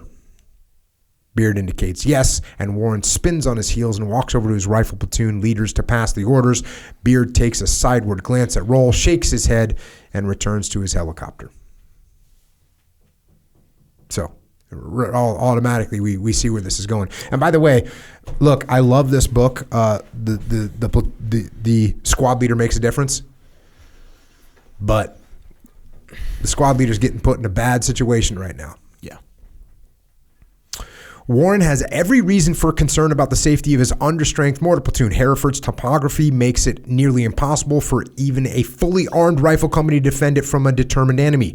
It is a small saddle, 165 yards long by 45 yards wide that's partially encircled by tall elephant grass. Beyond the elephant grass is completely surrounded by rugged, unforgiving landscape, the most hostile being the steep Razorback ridgeline reaching northeast toward a towering mountain nearly 1,000 feet high. At the base of the ridge, Hereford's northern boundary begins to slope gently downhill.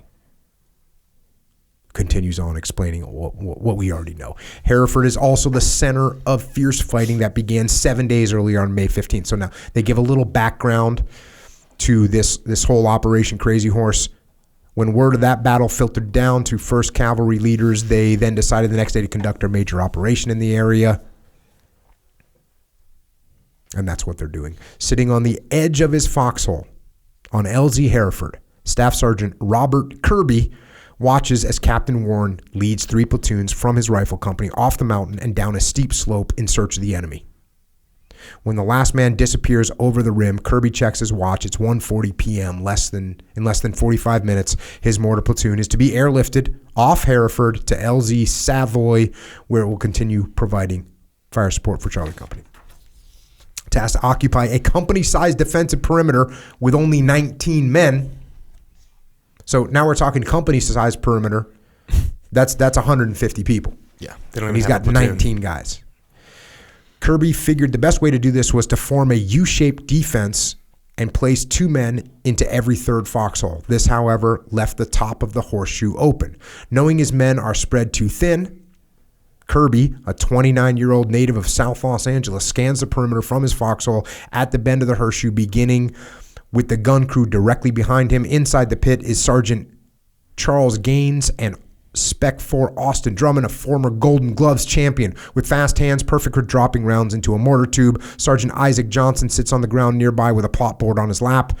The gun crew is ready to place supporting fire when and where the company commander needs it.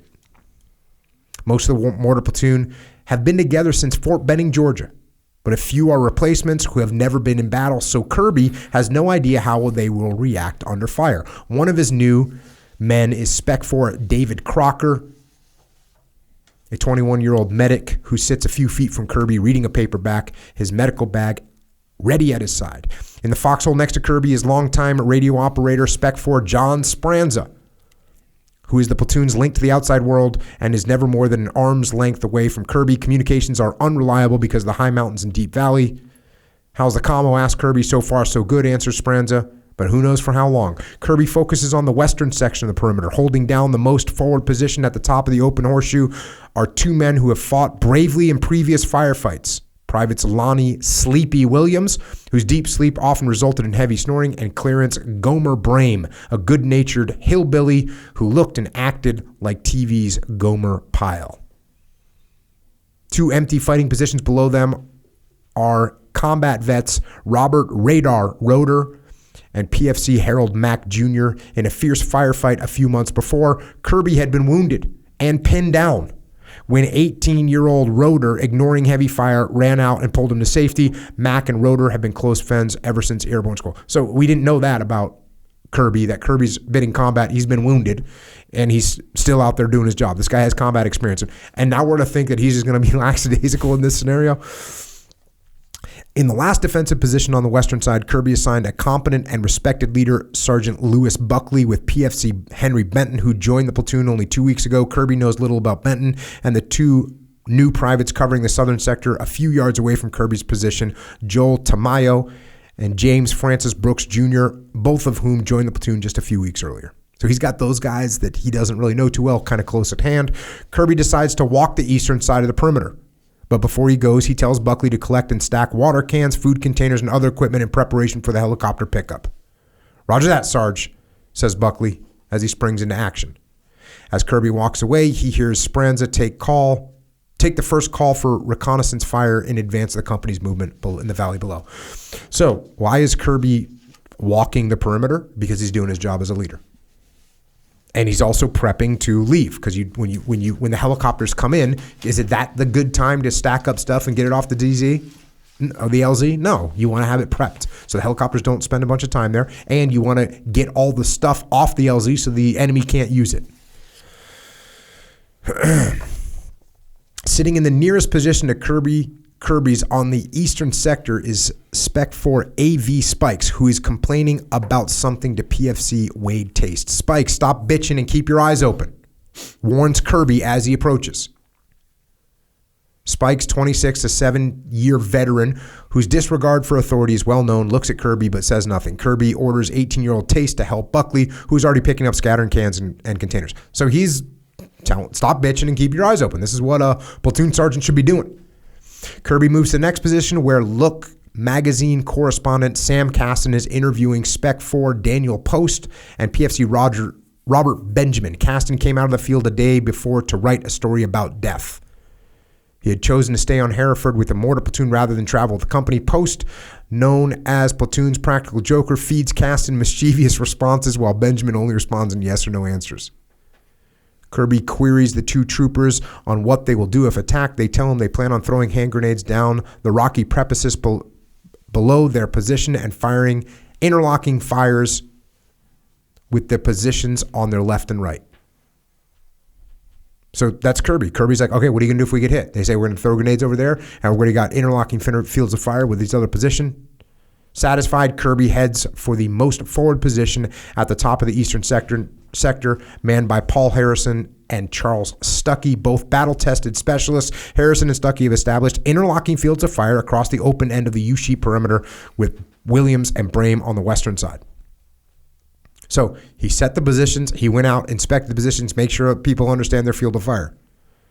Squad leader's actually doing his job. On the way back to his position, Kirby nods to Sergeant First Class Edward Shepard, sitting on the rim of the foxhole not far apart from the mortar pit. Shepard, 38, is the only soldier there who's not in the mortar platoon. He stayed behind to catch a helicopter where he is to appear before a promotion board. Kirby sits on the edge of the foxhole and watches Speranza talking on the radio with Captain Warren, who's calling correction on where to place another mortar round. Speranza yells back correction to the gun crew, and it then fires a few more rounds. Shortly after 2 p.m., Warren radios Speranza that the helicopters are on the way, and that word spreads from hole to hole. What Warren does not know is that the helicopters are actually delayed and still sitting on the ground at LZ Savoy in the valley. Around 2:15, 5 minutes before the anticipated arrival of the helicopter, Stuckey spots 3 well-camouflaged North Vietnamese Army soldiers watching him from the elephant grass. He opens fire with his M16 and Harrison joins in. The 3 enemy drop either dead or wounded. So, if you don't catch well-camouflaged NVA if you're not paying attention. These guys are paying attention. Then in the next instant, a massive volume of automatic fire and small arms fire is unleashed from the high ground to the north and a ravine to the east. Shepard, sitting on the rim of the foxhole, is killed in the first volley. Within seconds, the rocket-propelled grenades, mortar rounds explode near each occupied position. Men burrow deep inside their foxhole under the terrifying shrapnel slicing through the air and bullets cracking overhead. The platoon is surrounded, outmanned, and outgunned.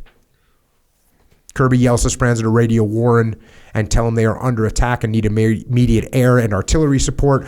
A stunned Warren immediately calls battalion for fire support and orders his company to turn around and head back up the hill. So, to your point earlier, Warren, the reason he was able to turn around and head and go is because he didn't even want to leave in the first place.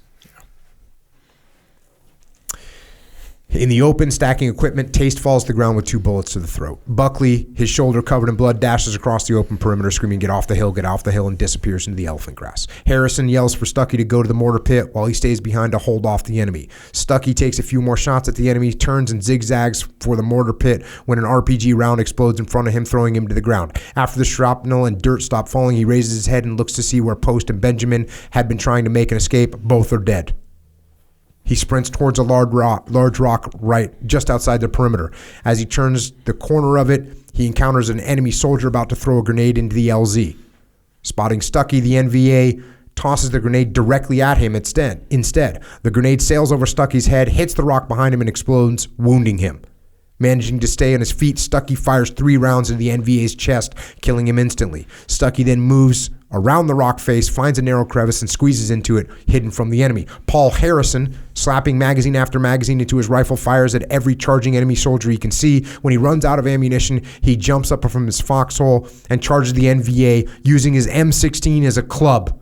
cracking a few heads before the blood-covered rifle slips from his hands. He then wades into the enemy with his fists until he falls dead from dozens of bullets.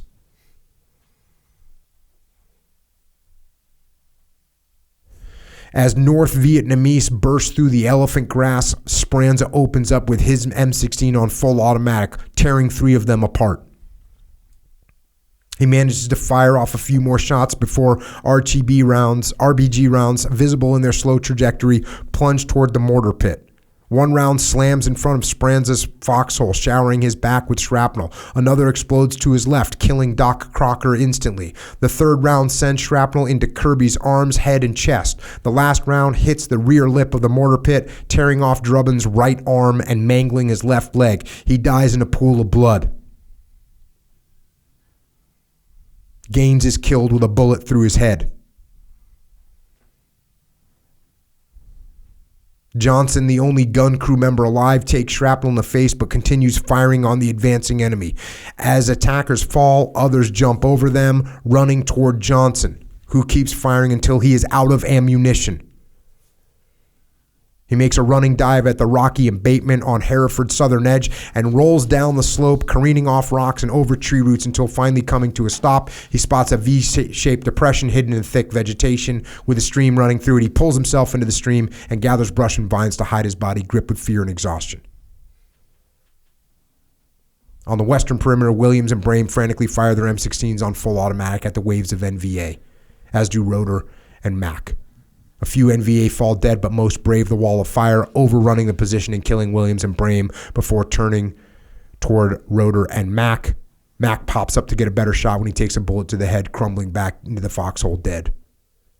Roeder fires his M79 until he's out of ammunition, then picks up Mack's M16 and continues firing until it too is empty. He throws 2 grenades at the charging enemy, forcing them to fall back, then jumps out of his fighting position and heads for Benton's foxhole. When he tumbles in, he finds Benton dead.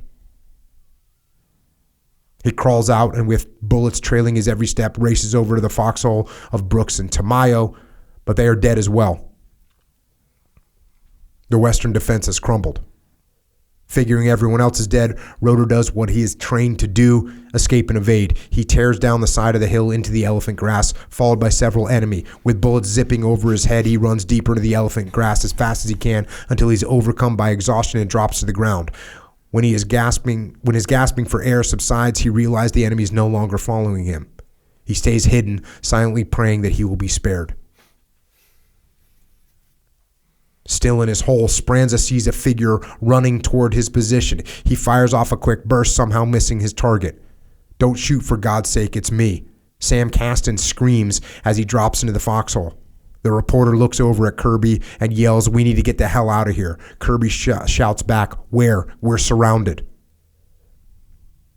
"Get 6 on the horn," Kirby tells Speranza.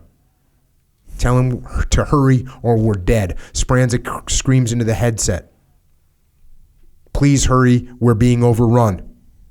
But Warren doesn't get the transmission as communication between Hereford and the company no longer exists. Speranza turns to the artillery frequency and repeats the message. The artillery RTO passes the call to Warren, who now pushes his company even more, ordering his men to double time up the hill, a murderous pace in the mud and tangled vines.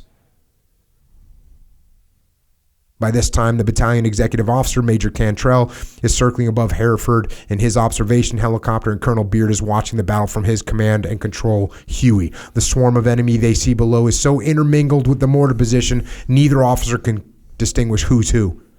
Rather than kill the defenders by mistake, Beard holds off on artillery requested by Kirby. Meanwhile, Kirby sees 4 enemy crawling towards his position less than 15 feet away and tosses 3 hand grenades as fast as he can, stopping their advance. Kirby now realizes Caston is right. Their only chance for survival is to get off the LZ.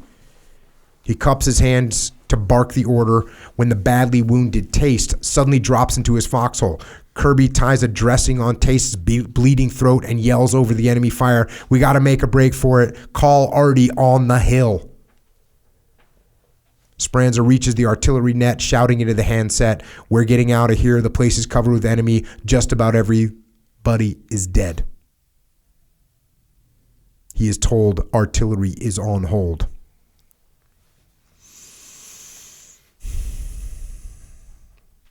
With bullets kicking up dirt all around them, Kirby and Taste low crawl over to Speranza and Kasten.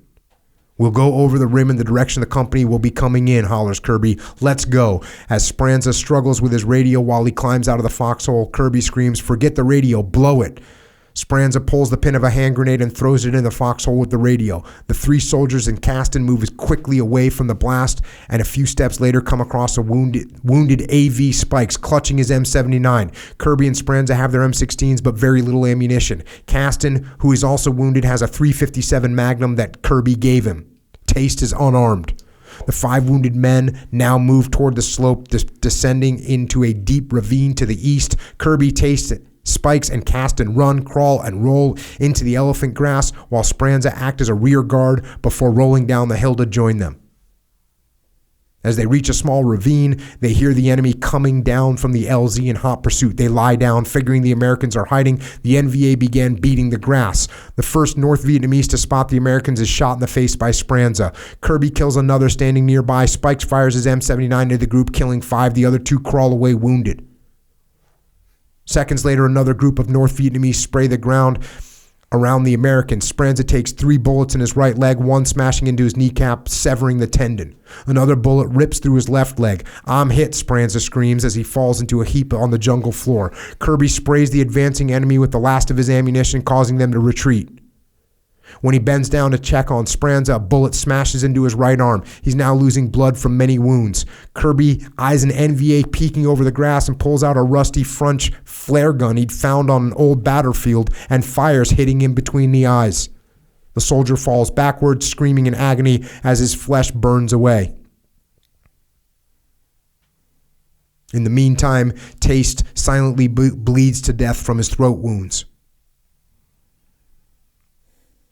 Hearing something behind him, Speranza spins around just as a bullet enters the back of his skull, travels through his jaw, and X's out of his nose, tearing away the cartilage, teeth, tissue, and skin. Eyes filled with blood, Speranza goes down, badly wounded but somehow still alive.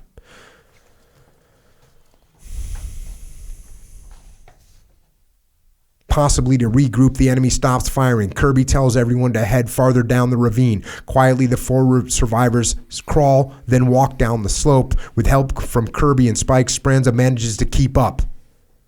Feeling somewhat safe with a NVA about 100 yards behind, they move a little faster, suddenly spotting a small group of enemy coming up a trail to their flank. Speranza signals to get down. Kasten does not see Speranza's warning and keeps going, running straight into a group of North Vietnamese coming from another direction. One of the NVA shoots Kasten in the head, killing him. The enemy now opens fire into the grasses from 2 sides. Spikes takes several bullets in his chest. Kirby checks his pulse, but cannot find one. The North Vietnamese troops slowly wade through the grass toward Kirby and Speranza. Kirby's out of ammo. Speranza's rifle is jammed, but he has 2 grenades left, and he gives them to Kirby, who tosses them into the advancing enemy. Just then, friendly artillery rounds begin pounding LZ Hereford. The deafening explosions stop the enemy's advance. Kirby and Speranza take advantage of the situation and begin to move slowly back up the hill, but it's too much for Speranza. "Go without me," he gasps. "I can't move any further. I'm dying." "I'm not leaving you alone," says Kirby. "Go now," Speranza yells. "Save yourself. I've made peace with my lord. Just go."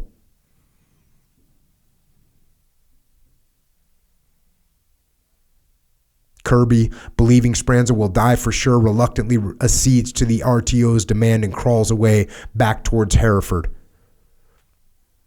Speranza, although growing weaker from loss of blood, finds the will to take off a scabbard knife strapped to his leg by a leather thong. He places the knife around on the ground next to him, uses the raw hide as a tourniquet to stop the bleeding in his right leg. He then somehow manages to open his first aid kit, find a gauze bandage, and begins wrapping it around his head and eye. Before he can finish, however, he hears rustling of men coming toward him through the grass. He takes his knife into his hand and rolls over face down in the dirt. Playing dead, Speranza doesn't move a muscle as 3 or 4 NVA slowly approach.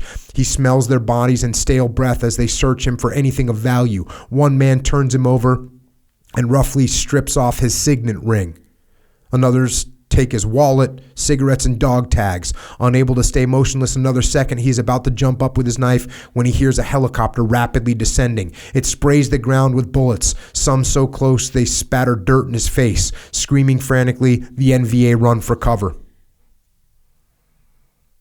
Still afraid to move, Speranza continues to play dead, and seconds later he hears someone carefully moving toward him. He grips his knife a little tighter, and when he feels a hand grab his shoulder, he musters all the strength he has left and tries stabbing the man.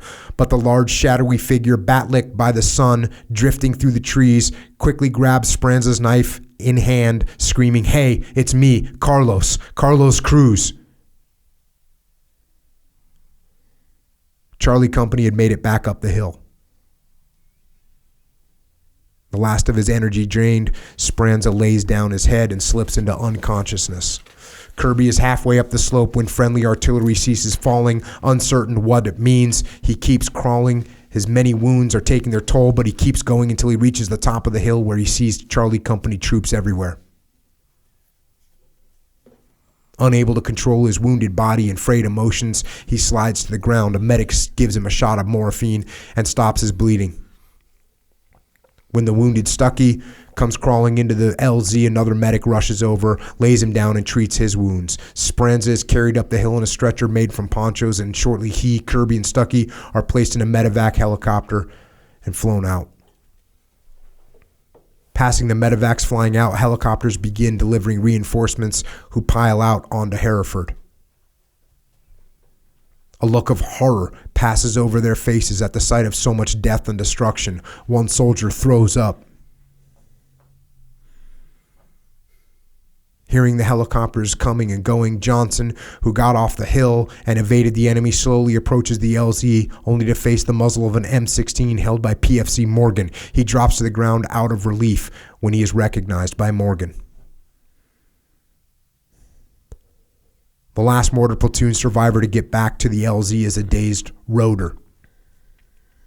A company platoon leader asked Rogan to identify the bodies, all of which had been stripped of personal effects and shot in the head. He is able to name a few before the weight of the massacre takes its toll. He cannot look at another dead friend. As he sits down, the afternoon monsoon rains begin pouring down out of the dark sky. Roeder shivers as the rain pelts his sobbing body.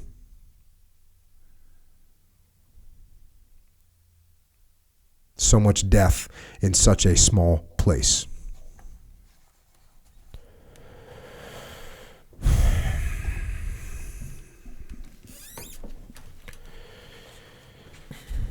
So there's another view of this battle, and clearly, the difference is immense. The leadership issues, and there's a whole discussion to have about that. At what point, when you're being told to do something that doesn't make sense, at what point do you say, oh, we're not doing that?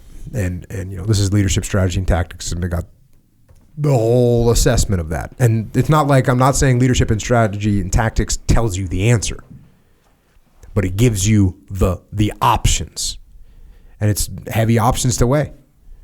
And you could look at Warren and say, well, if it wasn't safe, I wouldn't do it. Okay, well then he fires you on the spot.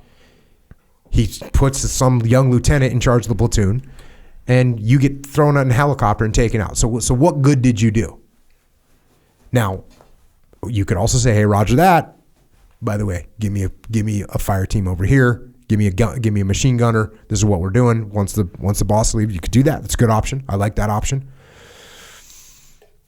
You could, and you don't know what kind of relationship we have, because there's also, I guess we could say that it appears that the relationship isn't great. I guess we do know that much. But sometimes, if somebody is very convicted in the way that they're offering advice, it can be convincing. And this is something that I have to be careful of, because I know I can be convincing. I know I can be.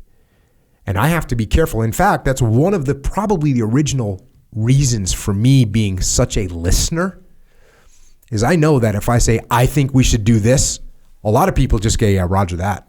Like, if that's what you think, we're on board. I mean, that's kind of something I had to watch out for. And it turned me into more of a listener because I didn't want to subdue people's thoughts. I didn't want to tamper with their ideas. And I didn't want to override how they thought something should go. So we have to be careful of that as a leader to make sure that we aren't just being so overbearing that people don't push back against us.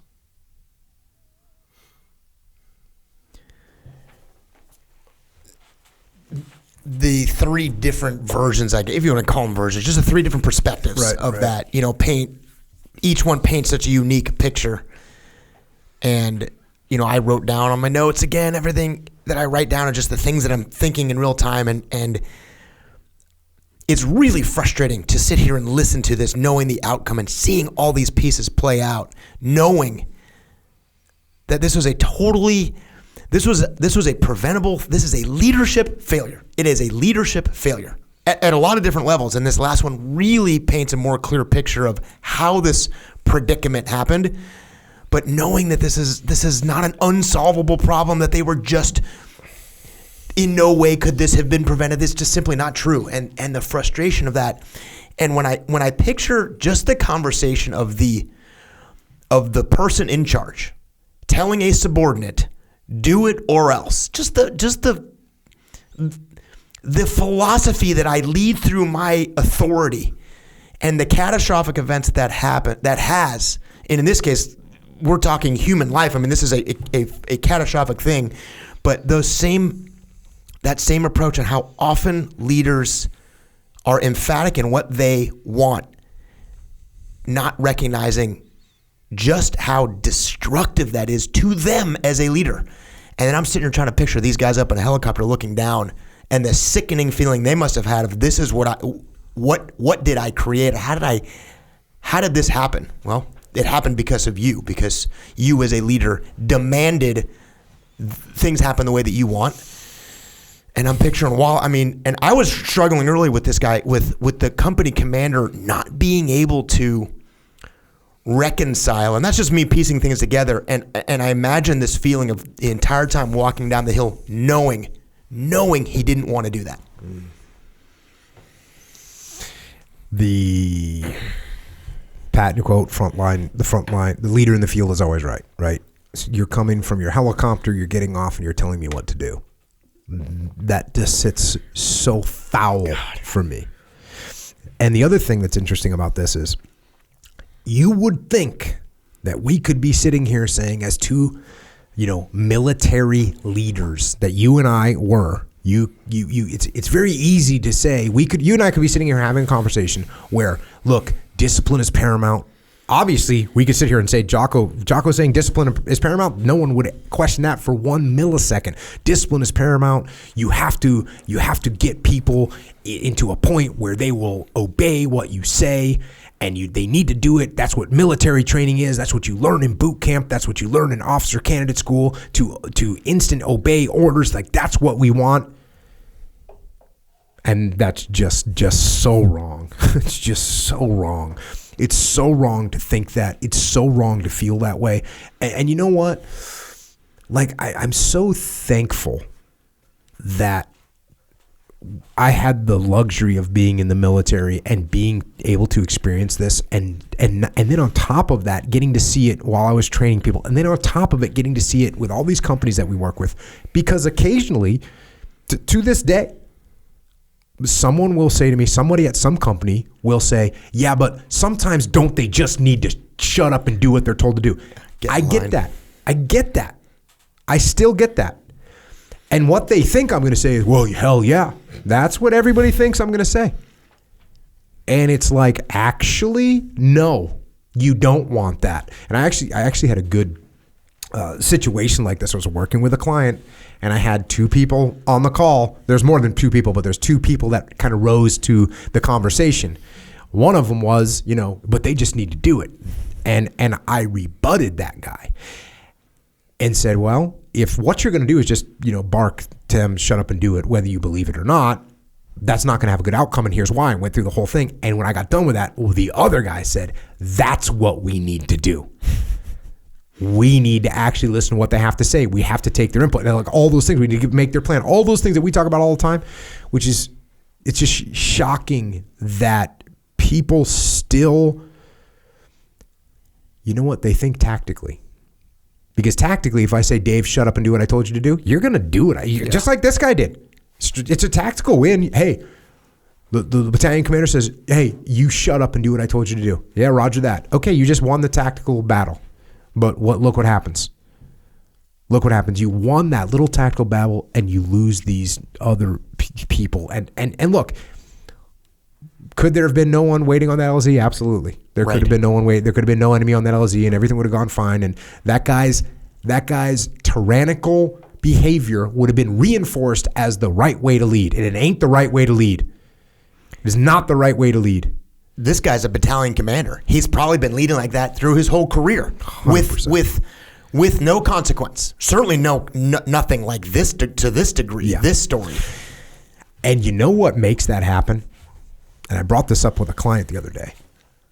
In the military, because I say, look, you can be effective with that kind of browbeating, tyrannical leadership for whatever, for an hour, for a week, right? I can just yell, Dave, shut up and do what I told you to do. And actually in the military, I can get away with it for my whole career. Why is that? Because you, Dave, you're working for me. You know you only have to work for me for 18 months. Right. You know, it's going to take me a couple months to figure myself out. By the time my tour is starting to coming to an end, you're not even going to give me resistance anymore. You're like, cool, he's gone and whatever. So these guys can bounce from job to job to job, being in charge of this group. By the time he leaves, he's hated, but he's quote, accomplished the mission, right? He's got his good fit rep. He's done his job. He's accomplished the mission. He's hated. They don't want to do it. They're sabotaging him or they're sloughing him off. They're doing all those things, but no one knows it. His chain of command above him thinks, oh yeah, well, he did a good job. He got the mission accomplished. First of all, they never got tested. Second of all, doesn't know the morale of the troops because that guy's able to hide it. So that's how these military leaders, sometimes they get through their whole career. Yeah. And I mean whole career. I'm talking 34-year careers. Right. Where they never actually led anybody. All they did was bark orders. And they retire as an admiral, they retire as a general, and they don't know how to lead. They don't know how to lead. Now, obviously, there's some incredible generals and admirals, obviously, and captains and colonels, obviously.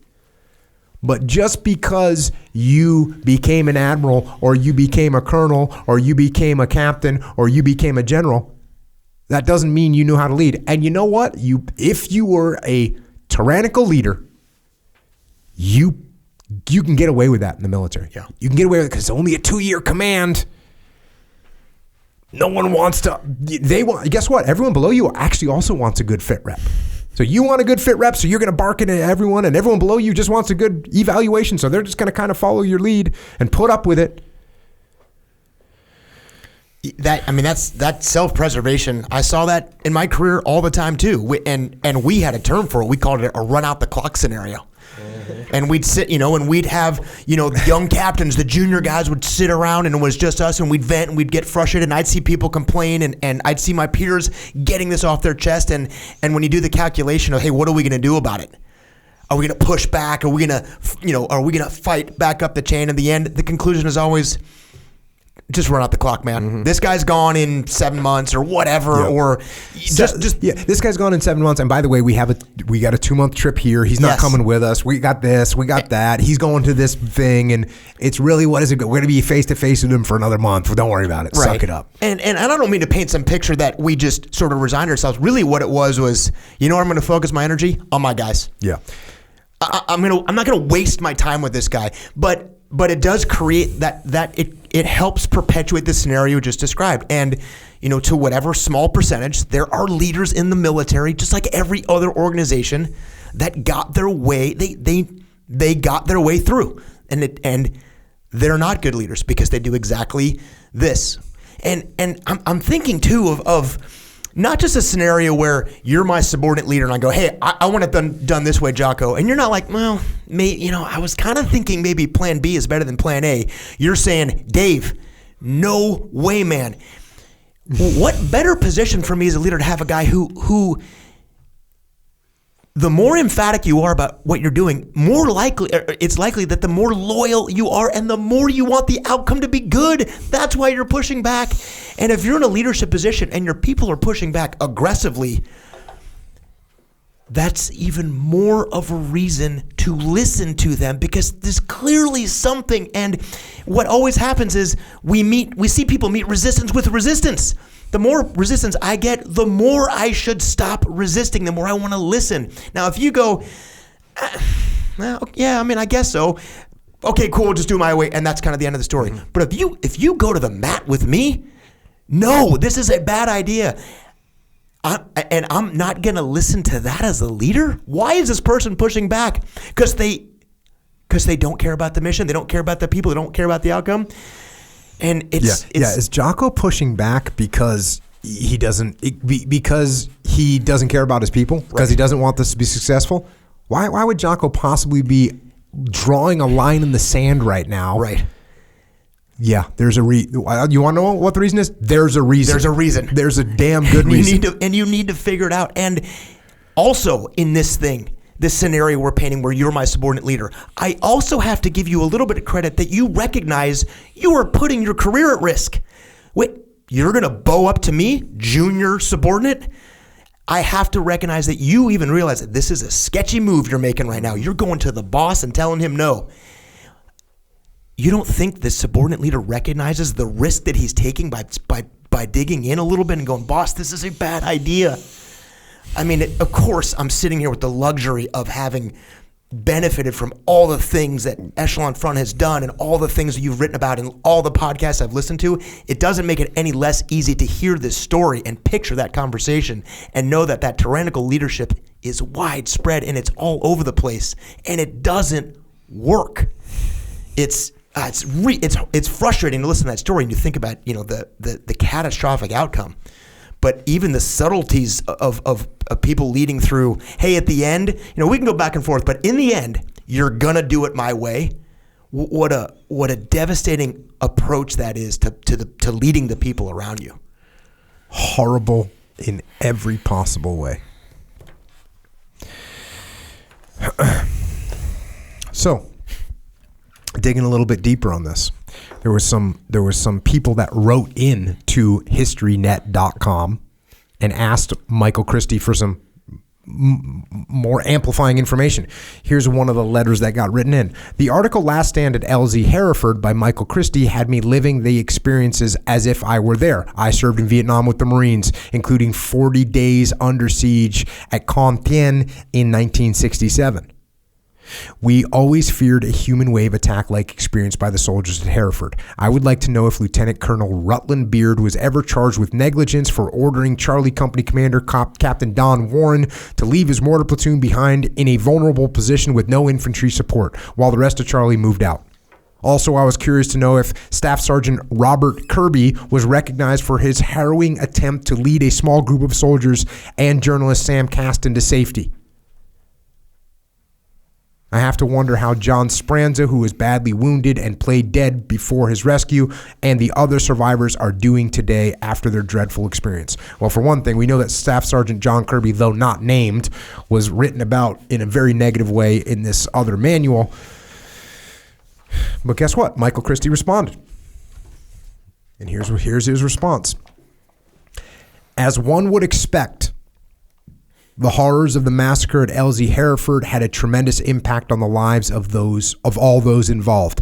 Captain Don Warren became an alcoholic and eventually committed suicide.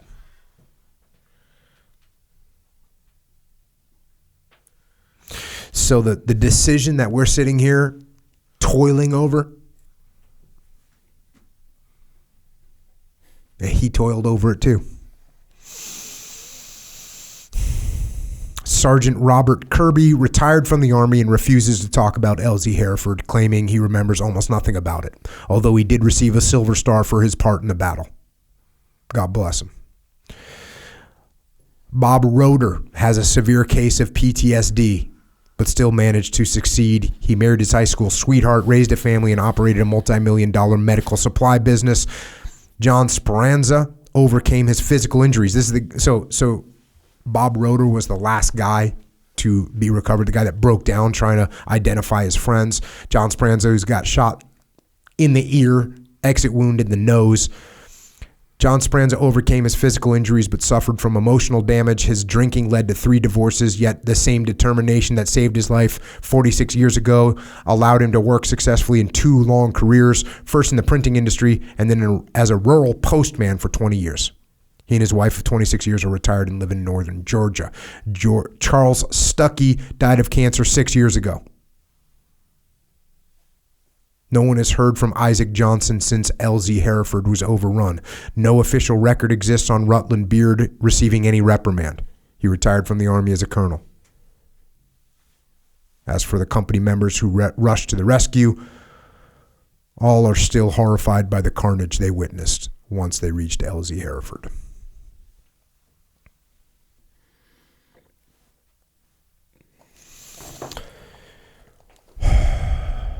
There's another letter. The story of carnage on LZ Hereford is a riveting piece of work, but as noted, it varied glaringly in spots from the SLA Marshall narrative published 46 years ago. Nonetheless, both authors accurately capture the overall horror of the event. About a week before the attack described by Christie, a company from another battalion had been overrun at Hereford. And my company from the 1-5 Cav, 1st Cav Division was airlifted onto the LZ the following morning to assist. In his book, Battles in the Monsoon, Marshall claimed that the KIAs had been evacuated the previous evening, but I distinctly recall seeing the poncho-covered bodies of the U.S. soldiers still ringing the landing zone. Dead enemy were everywhere. The Americans gave as good as they got.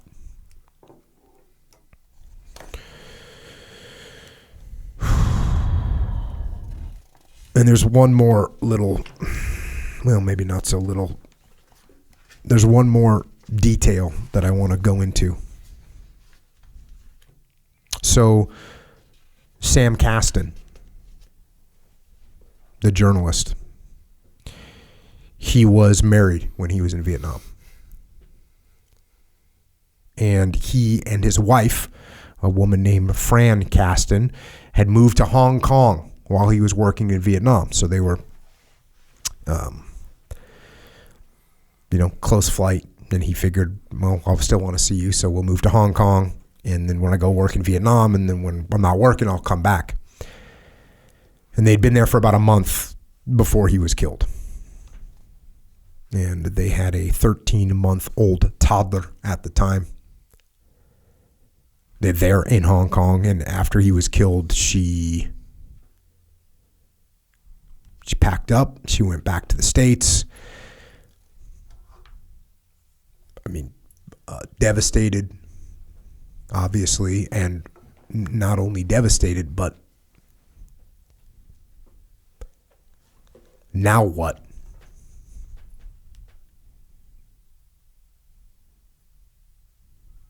Now what?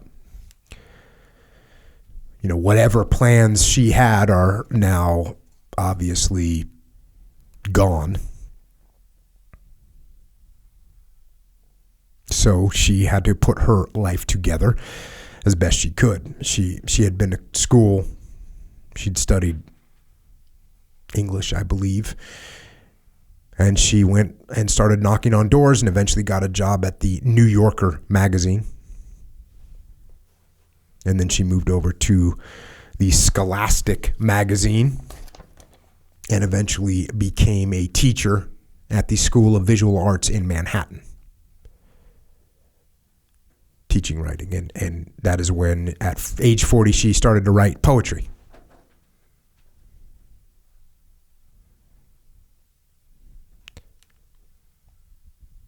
And she wrote a poem about her husband, Sam Kasten, the brave journalist who was killed on that awful day. And the poem is called Operation Crazy Horse. And here it is. A grand Kowloon hotel, a hedge of red hibiscus, a tiled pool, a masseuse who pressed fragrant oil of almond into my body in the full heat of the sun. Elsewhere, northeast of Saigon, a man beheld you and fired.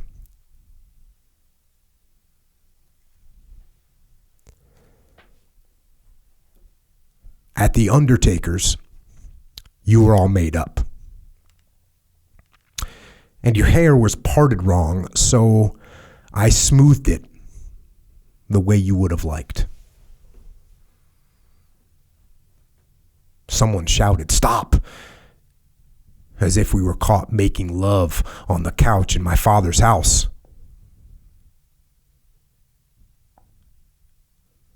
God knows what they feared. Unfamiliar streaks in your hair must have paled at the moment of terror and grown longer in the time since, eerie as strands of ticker tape still printing. Such dark hair shocked white. How afraid you were. All I could do was hold you.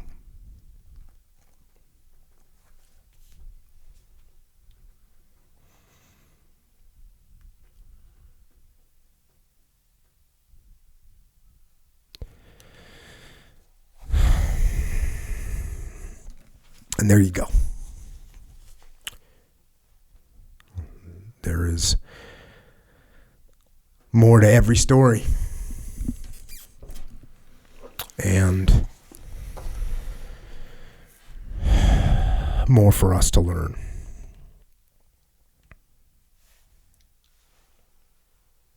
And what we need to learn here, in my opinion, from all of this, is that your decision and your actions make a difference and have an impact on the world. Again, like, this is an incredible manual. The squad leader makes a difference, and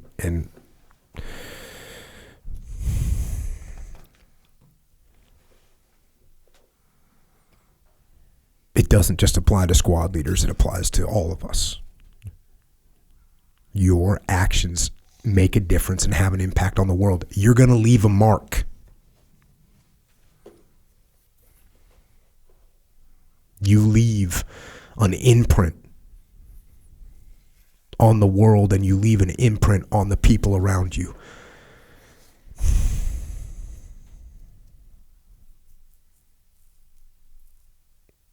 So make it a good one.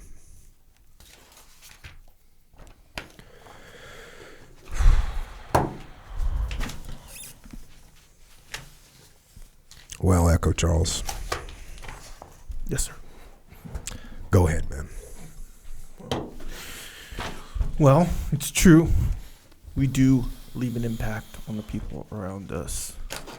And we do make a difference. And to make a difference, we need to be capable. Okay, so we can do the right things for ourselves, for the people around us. We start with our physical health, in my opinion, as I always say. So on our journey through improvement and maintaining physical health, You know, we need supplements. I give you a hard time about just being able to press record, Sure, because that doesn't seem like a very hard job. it's not. But what I just did to you is kind of a shitty thing to do, isn't it? Well, you're throwing out challenges, and I understand. You know, I've come to understand these things, which is okay. It's okay. For those of you that might be joining us for the first time, sometimes the podcast can be a little much, a little heavy. And so early on, we realized that maybe a little decompression would be good. I know I need it. Yeah. I know I need it sometimes. So I'm sorry for setting you up with the freaking horrible job of going from that conversation that we just had into whatever it is you're talking about. I'm sorry, bro. Hey, it's okay. And you know what? In the spirit of understanding and, how should I say, doing my part, Right. I should have took what you said and really gave my thoughts on it, because my thoughts can be a little bit lighter than yours generally. So it'd be a speaking. little bit of a little smoother transition. Smoother transition, yeah. Because you just Maybe went possible. straight into talking about, Yeah, let's take drinking some milk. supplements. Yeah, yeah. So it was kind of rough for sure. Still true. What would your All thoughts true. have been?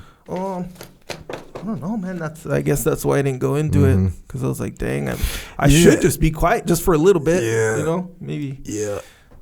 Let the, That's part of the thing. That's part of the deal. Is that could just be the end of the podcast. I get it, right? Yeah. But I actually don't want to leave anyone that way. To be honest with you, I Yeah. don't want to leave. Look, the point has been made. We get it, yeah, right? It's true. Yeah. I don't want to leave. So I don't want someone to press stop, walk out, and like that's what's going through their head. Yeah, they It's walk not into good. work also. Yeah, Right. it's We true. we need to bring it back around, right? Bring it back around. The world has darkness in it, right? We just saw that. Yeah. We just saw that. Yeah. By the way, the author, his wife, Fran Caston, she's alive. She's in like East Hampton or something. She's out there writing poems. Yeah. Maybe we'll hear from her. Be Yeah. cool. Yeah. I mean, given the circumstances, it's like, okay. It's what do you call, like, good to meet you, but not under these circuits, Yeah, that whole deal. That's a common one. Anyway. All right. Well, how can we make a difference if we're not capable? Right? True. We'll just say it's hard. I would say we want to make a good mark on the world. Yeah. How do we do that? How do you suggest us doing a better job of leaving a positive impression on people and on the world? I say keep your stuff together. Cool. Got it. Edited. keep it I like together. It. Clean. Yeah. Yeah. Get it together, keep it Dude, you together. got Dave Burke over here so bored. He's reading freaking cans. He's reading ingredients from Go. I'm not saying you're wrong. He's looking at, that's like a, what do you call, like a, not vanity, but he's looking at his own can. He's like, oh my gosh, my can I is didn't so even notice that, awesome. dude. Afterburner orange. FYI, Two of I just them. happened to notice that these are two different cans, so it caught my attention. Oh, is really? all. Oh, I see that too That's now. it. See? Yeah. So Told you. I guess I could be more vain than I am, but Yeah. honestly, I'm just now barely noticing that these are man. different cans of the same drink. Yeah, because right before that, you were looking at your fingernails and like I don't know if you worked out today or whatever. You're looking at your physique. I did. I saw the whole deal. I saw the whole deal. So all good, and or he could be bored, whichever. Well, I dig it. you've successfully lightened the mood. All right, well, hey, done. I press record. I do things from time to time. Nonetheless, when we're working out, we need supplements. Joints take a beating sometimes. We got supplements for your joints. You need protein. Okay, so if you're working out hard, and hard is, depends on who you are, whatever, you need a certain amount of protein to facilitate the gains. Or should I say the results? Okay. You said gains, bro. I did. You said gains. You Nonetheless. spelled it with a Z. I saw it. The point is, you need a certain amount of protein. Otherwise, you're not going to recover correctly. Do you know the protein range? Yeah. How Milk. much? What? Yeah, see? Yes, 1 gram. What? Go ahead. You're like shaking your Actually, head. I'm sorry. I interrupted you. Go ahead. How many? What? 1 gram 1 per gram. lean. 1 gram per pound of lean body mass. Yeah. I think that's Do I know correctly? I think that's the old school. It's actually What's less the than new that. school? Okay, the new school is a range from 0.6 Okay. to 1. That's high. 1 gram per. Thing. That's high. Stuff. Yeah, it starts to level out. I think at like 0.8 or something like Okay. this. Okay. Huh? Nonetheless, All right. not everyone knows that is what I'm trying to say. So, and furthermore, not only do not a lot of people know that, it's hard to do that unless you're like that's your jam. You're planning the week and all that. Not all of us do that. I didn't realize that. So look, let's say you have 185 pounds of lean body mass. And you're trying to get the 0.7, we'll say. It's a lot of protein. Not for you. I know, bro. Not for you. I know. But I'm just saying for the rest of us, like when you don't think about it. To sum everything up that Echo's trying to say right now, you need milk.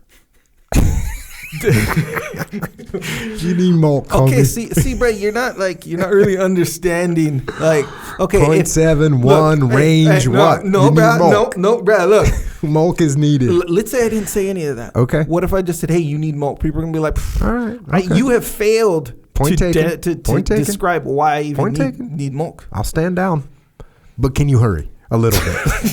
I'm standing down, but can you just we get the message? Do you want to?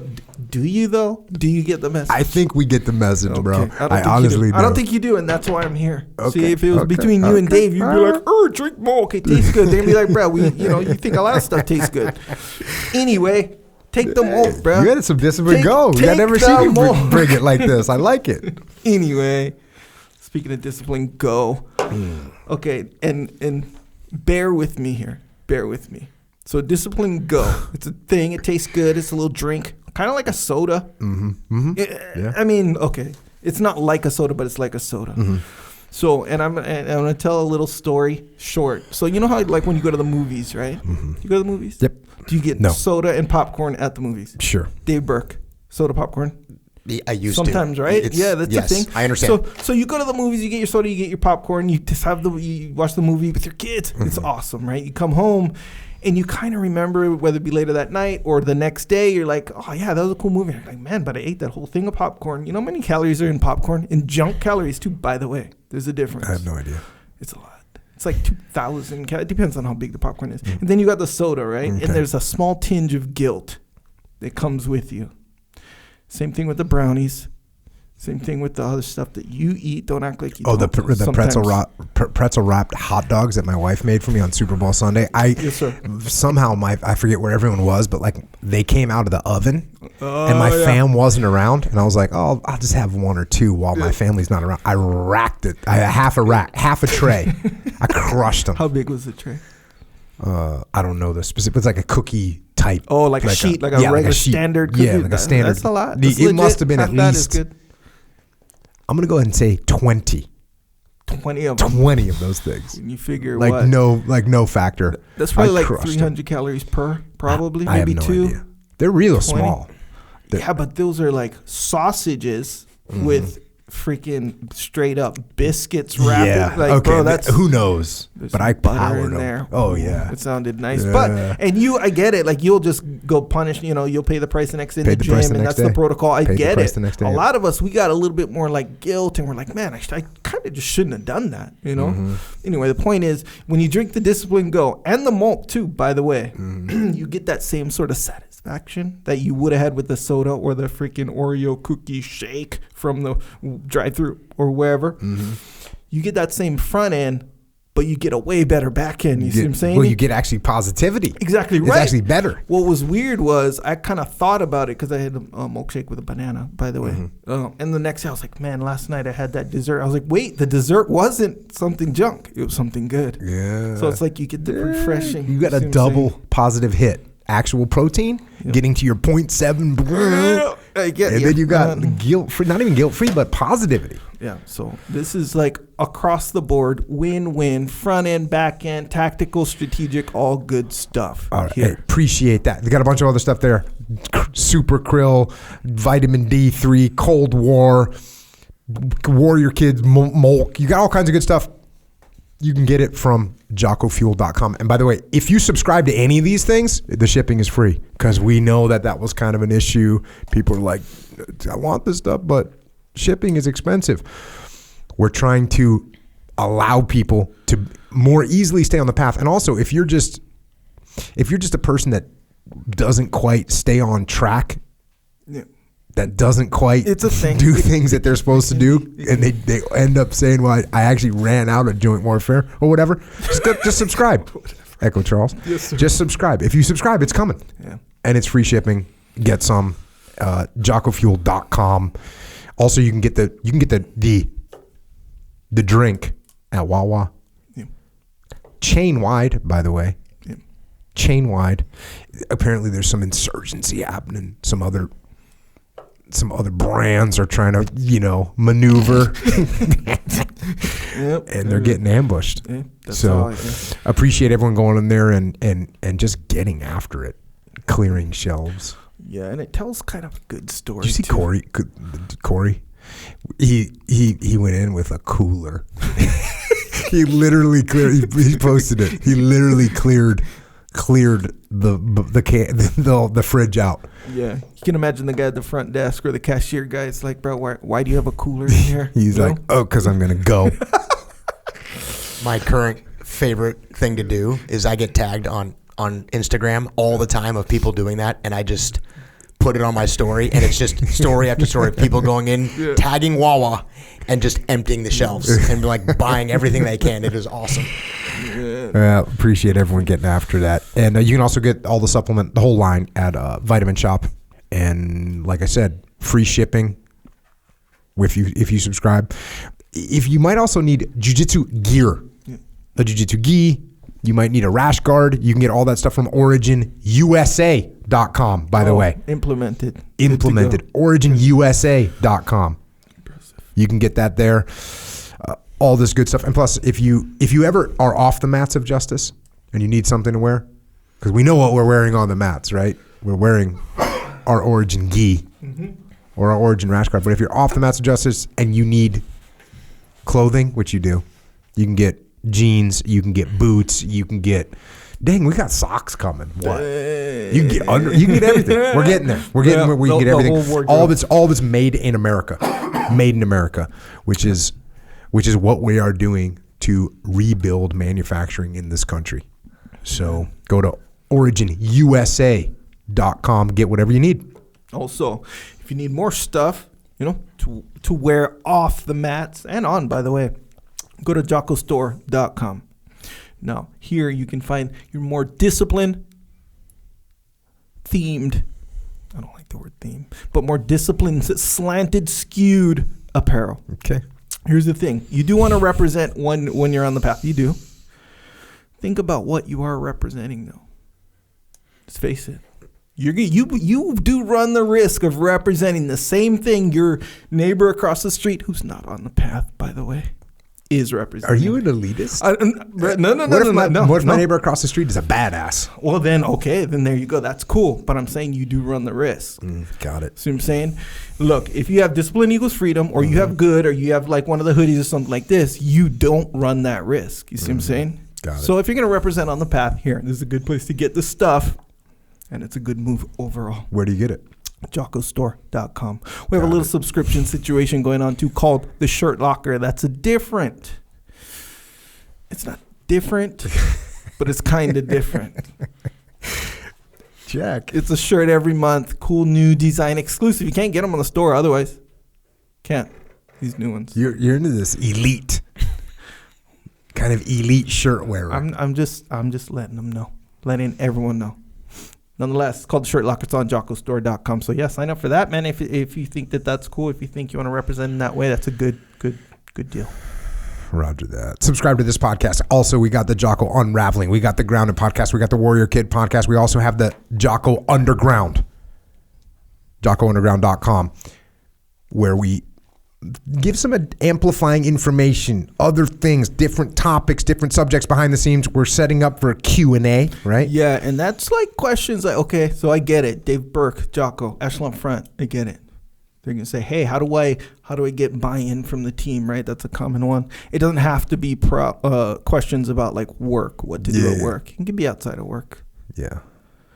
Anyway, we're setting that up. Yeah, it's set up. So you go to questions@JockoUnderground.com. Just submit your question. Submit an audio or video question too. Dude, you proactive. You just made that happen. Squad leader makes a difference. I make a difference, yes, sir. I'm trying over here, doing my best. Are you the trooper squad leader? If you want to get all this and you want to support us, you can go to JockoUnderground.com. It costs $8.18 a month, which is a number with layers.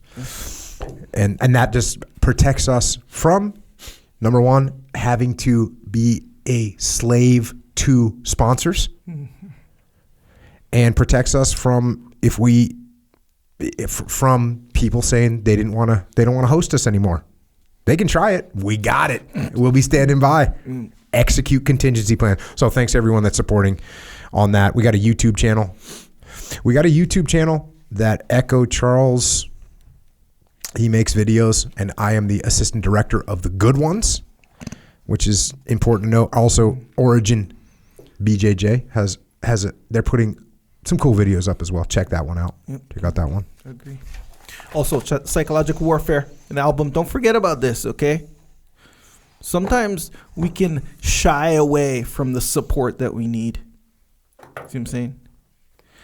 Sometimes we need the support when we want to slip on the diet, skip the workout, turn a work day into a rest day. Let's face it, that's a thing. Anyway, Psychological Warfare is an album where Jocko's telling you why you just shouldn't do that, and then you won't do it. So anyway, you can find that on Amazon and wherever you buy MP3s. Boom, Psychological Warfare is there for you. Also, FlipsideCanvas.com. My brother, Dakota Meyer, making cool stuff to hang on your wall. The coolest stuff to hang on your wall. If you're going to hang something on your wall, don't you want to look at it and say, that's from Dakota Meyer? Yes. That's 100%. Every single time. I can't believe I've never said that before. Yeah, that's 100% what I want. If I'm hanging something on my wall, I want it to be from Dakota Meyer. Yeah, I agree with that. FlipsideCanvas.com if you want that. We got a bunch of books. Final Spin. What is it? It's a novel. Dave, assessment. You've read Final Spin. Oh, I have. Assessment. I actually kind of secretly want to know where I sit in the log of readers. Where am I? Actually, you know what I haven't gotten you? I haven't gotten you the final version. The final So version I of owe Final you that Spin. one. It is not just a book. I can tell you that for sure. Dang. Yeah. Interesting. They're going to have a hard time figuring out where to put this one on the bookshelves. Yes. Do they put it over there? And do they put it over there in the... Yeah. Like where does it go? They're going to have a hard time. My validation that it wasn't just me just digging what I was reading is I shared it with my wife, which I got to be honest, there's not a lot of crossover in my world that I'm doing. Like, I don't share all this stuff with my wife. We got other stuff going on. I don't bombard her with work stuff. You're not talking about battles in the monsoon. Nope, I'm not. How was the podcast? It was awesome. Okay, cool. What do I need to do around the house? How can I help? I know I've been gone for 7 hours. I shared this with her, and she just burned through it, I think, in 2 days. And burned through it is like 10 o'clock at night, gets into bed, and she stays up way too late and finishes in 2 nights. And she's like, that was really good. That's when I knew my version of it being good had to be validated by a totally disinterested third party with no bias. Yeah. She was totally stoked. Well, interestingly, my mom,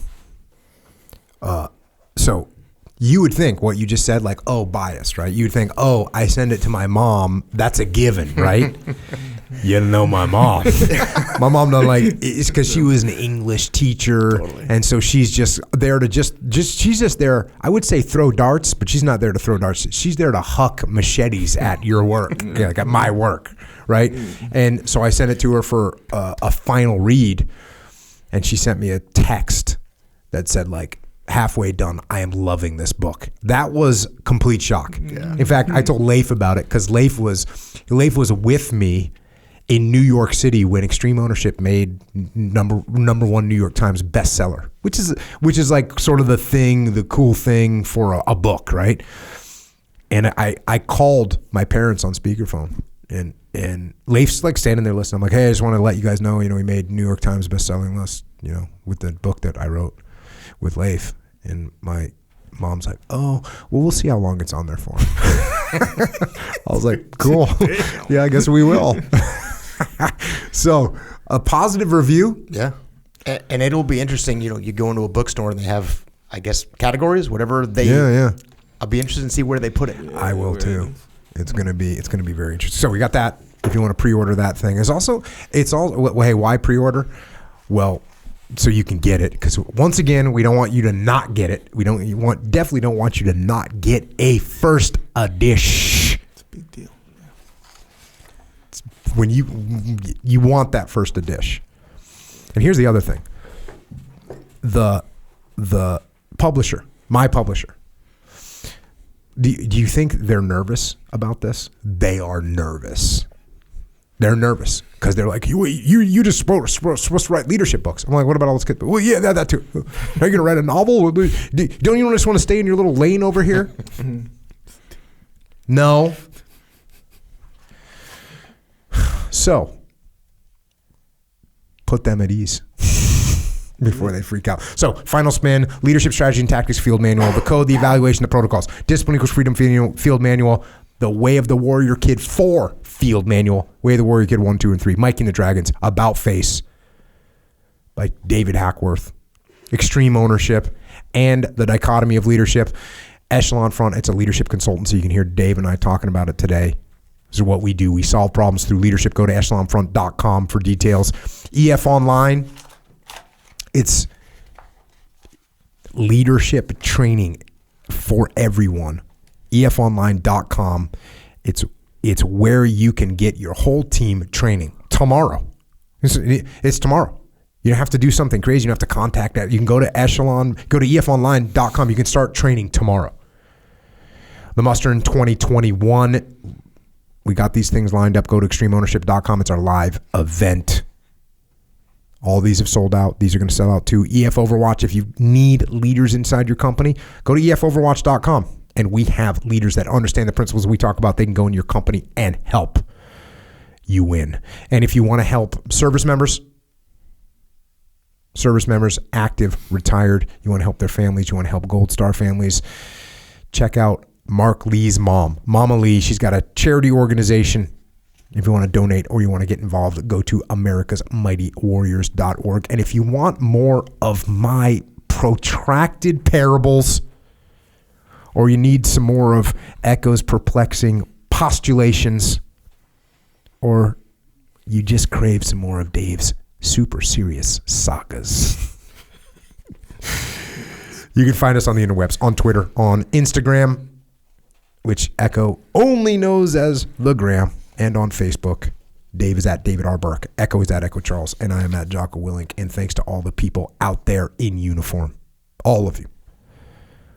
All the military, the police, law enforcement, firefighters, paramedics, EMTs, dispatchers, correctional officers, Border Patrol, Secret Service, first responders, and all of your families waiting at home. Thanks to all of you for making a difference every single day with what you do. And everyone else out there, keep learning.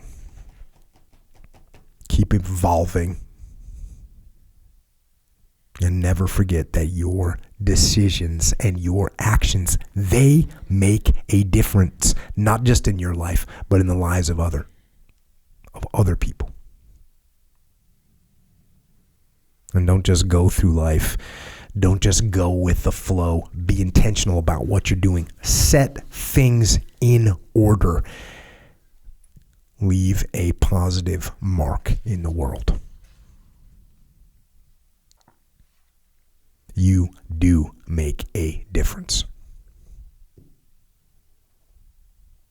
And until next time, this is Dave and Echo and Jocko. Out.